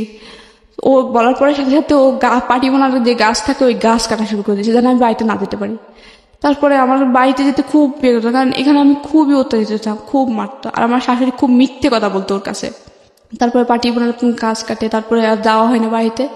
তারপরে ওগুলো ছিলে টেলে শুকিয়ে টুকে পাটি বানাতাম। একটা পাটি বানাইছিলাম 5,000-6,000 একটা বানাইছে, আর একটা বানানো অর্ধেকটা বানাইছে। বানানোর পরে ও আমার শাশুড়ির প্রতিনিধি মিথ্যে কথা বলে, ও এই জন্যই আমাকে, ওর চিটাগং থাকা অবস্থায় আমার সাথে খারাপ ব্যবহার করতো। তারপরে একদিন সন্ধ্যার সময় পাটি বুনতেছি, বোনার পরে মাগরিব আজান দিয়ে উঠে যেতাম যে আর নামাজ পড়তে হবে। তো মাগরিব আজান দিয়েছে, আমি উঠছি, তখনই ও ফোন দিছে। ফোন দেওয়ার পরে তখন আমি ফোন রিসিভ করে কথা বললাম। তারপরে কথা বলে ও বলে যে কি মার কাছে দাও, তো মার কাছে দিলাম। ওরা আমার সাথে কথা বলছে। তো আমি অনেকক্ষণ তো মানে নিচে বসেছিলাম, মাটিতে বসেছিলাম তো পাথরে। এখন আমার কোমরা থাকতে একটু খাটে বসলাম, আমার শাশুড়ির খাটে। তো উনি নিচে বসে নামাজ পড়বে বলে বসে আছে তফসিরে। উনি নামাজের বিছনায় বলতেছে, তোর বউ এখনো পর্যন্ত একটা পাতি মানে বিছনার একটা পাতা গাঁথে নাই, চিকন যে পাতা থাকে ওই পাতা একটাও গাঁথে নাই।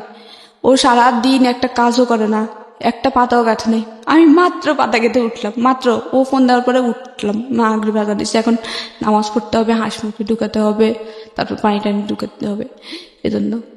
তো উনি এটা বললে তারপর বললো যে ও মানে ফোনে একটু ভলিউম বড় ছিল, শোনা যাচ্ছিল যে ও কি বলতেছে। তারপর বলছে ও একটা কাজ করে না, কমপ্লেইন করছে আপনার এগেইনস্টে। হ্যাঁ, কমপ্লেইন করার পরে তারপরে উনি যখন ফোনটা খাটের উপরে রাখবো, নিচে বসে নাও চলতেছিল, নিচে থেকে ফোনটা উপরে রাখতে যে দেখা যায় আমি খাটের উপর বসে আছি। আমি কিছু পারি করে হাসতেছি ওনার দিকে তাকায় যে উনি মিথ্যে কথা বলতেছে। শাশুড়ি? হ্যাঁ, উনি আমাকে দেখে একটু ছোট মতো খেয়ে যায় যে মিথ্যে বললো। নামাজের পার্টিতে বসে পার্টিতে বসে মিথ্যে বললো, একটু ছোট মতো খেয়ে যায়। তখন দেখা যায় আমি ওনার দিকে তাকায় হাসতেছি। তখন আমি মানে কেন জানি খুব হাসি আসলো যে উনি নামাজের পার্টিতে বসে মিথ্যে কথা বলতেছে, তাও আমি মাত্র উঠলাম পার্টি বানায়। একটা 5 হাতে 6 হাতে পার্টি বানতে অনেক সময় লাগে। পার্টিকে আপনারা বিক্রি করতেন? না, বিক্রি করতে বলতে কি ওই তখন পার্টি ছিল না, খাটের মধ্যে বিছানা আমাদের নিজেরা ব্যবহার করার জন্য। আমার বড় ননসের জন্য, ছোট ননসের জন্য 2টা বানাইতে হবে, আর আমাদের জন্য। তো তখন উনি মিথ্যা কথা বলার পর আমি হাসলাম, উনি আমার দিকে তাকাই এবার হাসি দিল। হাসি দেওয়ার পরে তারপরে নামাজের পরে ও তো জানে আমি এখন নামাজ পড়বো, তো নামাজ পড়লাম, কাজটা শেষ করলাম। শেষ করার তারপরে ও ফোন দিছে। ফোন দিয়ে বলে কি তুই নাকি একটা কাজও করিস না, মা বসে বসে পার্টি বানায়। তারপরে বললাম তোমার মাকে চোখে দেখে পার্টি বনবে, এটা বললাম। তোমার তো চোখে দেখে না, পার্টি বনবে কিভাবে? তাহলে একটা পার্টি যে বোনা হয়েছে ওটা কে বনছে বলো তো? আর একটা পার্টি যে অর্ধেকটা বানাইছে, 3 হাত বানানো হয়েছে, তাহলে ওটা কে বানাইছে বলো তো? তখনই আমার শাশুড়ি এসে আমার ফোন আমার হাত থেকে নিয়ে যাবে, বলে যে কি এই ছগলখোর দইঞ্চা মানে যাতা বলতেছে। আমি ছগলখোর কাকে বলে আপনি জানেন? ছগলখোরটা আপনি করছেন, আমি করি নাই। আমি তোর কাছে কোনো মিথ্যে কথা বলি নাই, আপনি মিথ্যে কথা বলতেন। এখন ও আপনি ওর কাছে মিথ্যে কথা বললেন, আমি তো আপনাকে এটা বলি যে আপনি মিথ্যে কথা কেন বললেন? আমি শুধু এটা বললাম যে পার্টিটা যদি আমি না বলি তাহলে পার্টি একটা বানানো হয়েছে, 6 হাতে 5 হাতে পার্টি বনতে কি কম সময় লাগে? এই পার্টিটা বনেছে কে? আর এখন যে 3 হাতে একটা বানানো হয়েছে ওইটা বানাইছে কে? তারপরে আমি এসব কিছু মনে করতাম না, জানতাম যে আমারই সংসার, আমাকে সবাই বলতো যে আমার সংসার তোমার সংসার তুমি তো করবে। তো আমি বলতাম যে আমার সংসার আমি করি। তারপরে করতাম, কিন্তু আমার সবসময় একটা আফসোস থাকতো। আমি মাঝে মাঝে যদি ওর একটু মাইন্ড ভালো হইতো তখন আমি বলতাম যে আমি পড়াশোনা তো করি, আমার ফার্স্ট ইয়ার ফাইনাল চলে আসছে, আমি কলেজে যাই, আমি পরীক্ষাটা দিই, সেকেন্ড ইয়ারে ভর্তি হব। ও বলতো যে কি না দরকার নেই, পড়াশোনা করা লাগবে না, পড়াশোনা করবা ছেলে মেয়ে হওয়ার পরে। তারপরে হচ্ছে কি ও চাইতো যে তাড়াতাড়ি বাচ্চা নিতে। আমি বললাম যে আম্মু তখন আমার মানে স্বাস্থ্য আগে ভালো ছিল, তখন ওদের বাড়িতে এত কাজ করার পর আমার স্বাস্থ্য অনেক খারাপ হয়ে যায়, অনেক ওয়েট কমে যায়। করে দেওয়ার পর আম্মু বলে যে কি ওরে বলে যে বাচ্চা নিও না, নিশি এখন ছোট তো, ওর এখন মানে স্বাস্থ্য খুব খারাপ, বাচ্চা নিও না। তারপর বাচ্চা নেওয়ার চেষ্টা করে। তারপর ও সবসময় সন্দেহ করতো কি আমি নিরুকে ফোন দিই, কিন্তু আমি নিরু কখনো ফোন দিতাম না। তারপরে হচ্ছে আমি চিন্তা করি যে এভাবে লাইফ চলে না, কারণ আমি মোটামুটি পড়াশোনা করছি। আমি চাই না যে অন্যদের মতো এরকম আমার লাইফটা কাটুক, যে সারা জীবন যন্ত্রণা, ছোট থেকে কিন্তু যন্ত্রণা ভোগ করে আসছি, চাই না যে এরকম। তারপরে আমি আমার ফোন দিয়ে ফেসবুকে ঢুকতাম, মাঝে মাঝে আমার আইডি ছিল। তো আসলে একটা আপুর সাথে যোগাযোগ, আপুরে বলার পরে আপু বলে যে কি তুমি চলে আসো, এভাবে লাইফ চাই না, তোমার সারা জীবন এভাবে কাটতে হবে। তারপর আমি 6 মাসের মাথায় এই অচেনা একজন মানুষের কথা শুনে চলে আসলেন। হ্যাঁ, তো আপুকে আমি প্রায় সময় বাড়িতে গেলেই নক করতাম যে আপু এমন এভাবে চলতেছে, এই মাসে এরকম হয়েছে এরকম। ও আমাকে একটু ইস্যু নিয়ে এত মারতো, আর হচ্ছে আবার ফোন করে বসে যে আমি জানি, কিন্তু আমার কথা হচ্ছে চলে আসলেন কিনা এই আপুটার ক্ষেত্রে, চলে আসলেন ঢাকাতে? চলে আসি। তারপর হচ্ছে ও 3 লাখ টাকা চাই, দুবাই যাবে, ও আনসার চাকরি করবে না। তারপর বলে যে 3 লাখ টাকা চলে আসার দাও। পরে আপুর কাছে থাকলেন, কত সালে চলে আসলেন? আর তারপর 2015 সালের এপ্রিলে চলে আসি, এপ্রিল 26 তারিখে। তারপর আপু বলে যে কি তুমি ঢাকায় চলে আসো, কোনোভাবে টিকিটটা নিয়ে তুমি চলে আসো, আমি একটা তোমার কাজের ব্যবস্থা করে করে দেয় দেব। শেষ পর্যন্ত কাজের ব্যবস্থা? হ্যাঁ, তারপরে আমি ওনার কথা মতো কাউকে না বলে চলে আসি। হ্যাঁ, কারণ মাত্র যেটা আমি বাড়িতে জানাইতাম, ভাইয়া মানে সবাই জানতো আপনি পালিয়ে গেছেন বাড়ি থেকে? হ্যাঁ, বলতে আম্মুরে বলে গেছে যে আম্মু আমি চলে যাচ্ছি। আম্মু বলতো যে কই যাচ্ছি, আমি বলছি, আমি জানি না, কিন্তু আমি আর সহ্য করতে পারতেছি না। আপনাদের কি ডিভোর্স হয়েছে? হ্যাঁ হয়েছে, কে ডিভোর্স দিয়েছে? টিপসটা আমি দিয়েছি। আপনি দিয়েছেন। আপনার দেনমোহরের টাকা বুঝিয়ে পেয়েছেন? না, Okay. সেটা এখনো দেয়নি। আচ্ছা, আপনি ডিভোর্স দিয়ে দিয়েছেন। আপনি এখন কি করেন? এখন হচ্ছে আমি ডিগ্রি ফার্স্ট ইয়ারে পড়তেছি। আবার পড়াশোনা শুরু করেছেন? আমি ওই যে ওখান থেকে যখন চলে আসি তখন আমি অনেক কষ্ট করে ঢাকায় চলে আসি। চলে আসার পরে আমি একটা মিরপুর 14 নম্বরে কচুকাতার এখানে একটা সমিতিতে জব নিয়ে, আপু জব নিয়ে দেয়, ওখানে জব করতে থাকি। তারপর সেকেন্ড ইয়ারে ভর্তি শেষ, টেস্ট পরীক্ষার কয়েকদিন আগে আমি মানে ইন্টারেস্ট ফাইনালের টেস্ট পরীক্ষার 4 দিন আগে আমি অনেক কষ্টে মানে প্রিন্সিপালের দরজায়, তারপর আমি জানি আপনি অনেক কষ্ট করেছেন, কিন্তু একটা কথা হচ্ছে যে এই তারপর আপুটা আবার- আপনাকে কেন হেল্প করে? আপুটা এর নিঃস্বার্থে হেল্প করে, যে এত কষ্ট মানুষের, ও আপুটার A to Z মানে ছোট থেকে সবকিছু বলছি আচ্ছা, প্রায় সময় চ্যাটিং এ। এই আপুর সঙ্গে আপনি এখন আছেন? না না, আপুর সামনে আপনার এখন চলে আমি- কিভাবে? পয়সা আসে কোত্থেকে? এখন আমি জব করতাম কিন্তু আপাতত করতেছি না, মানে আমার জবটা চলে গেছে হচ্ছে আমার একটা অ্যাক্সিডেন্ট হয়েছিল। বাচ্চা কাচ্চা আছে কিছু? মানে আগে ঘরের বাচ্চা কাচ্চা হয় না? আমার 6 মাস সংসার ছিল তখন, আর বাচ্চা 6 মাসের সংসার? 2 মাসের একটা বাচ্চা কনসেপ্ট করে, কিন্তু অনেক বেশি কাজের প্রেশার, আমি একদম নষ্ট হয়ে যায়। পড়ে আপনার ভবিষ্যৎ পরিকল্পনা কি? আপনি কি করবেন? আমার ভবিষ্যৎ পরিকল্পনা হচ্ছে কি, আমি পড়াশোনা তো এখন কন্টিনিউ করতেছি, তারপর হচ্ছে কি আমার কষ্ট, আমি এখন নিজে নিজে বিয়ে করতে জানি। যদি আমি এখন চাকরিটা করতেছি না, চাকরি খুঁজতেছি, পড়াশোনাটা কমপ্লিট করবো, মাস্টার্স কমপ্লিট করব, তারপর বিশেষ দেওয়ার চেষ্টা করব, তারপরে একটা গভর্নমেন্ট জব করব। আপনি যেদিন এই স্বপ্নটা বাস্তবায়ন করতে পারবেন সেদিনই হবে আপনার এই জীবন গল্পটা বলা সার্থক। আজ পর্যন্ত শুধু এটা একটা স্ট্রাগল গল্প, এবং এই জায়গাটা থেকে অনেক মেয়েই এই ধরনের স্ট্রাগল বাংলাদেশে করেন। সেই অর্থে জীবন গল্পে এটা তেমন কোনো গল্প না, যদি আমি নক করার জায়গা থেকে বলি। কিন্তু যদি আপনি সত্যি সত্যি বিসিএস অফিসার হতে পারেন, যদি আপনি সত্যি নিজের পায়ে দাঁড়াতে পারেন, তাহলে আমরা আপনাকে উদাহরণ হিসেবে দাঁড় করিয়ে বলতে পারবো লাখ লাখ মানুষকে যে এই মেয়েটি পেরেছে, সুতরাং আপনাদেরও পারা উচিত। প্রিয় শ্রোতা, আমরা শেষ করছি আজকের এই জীবন গল্প।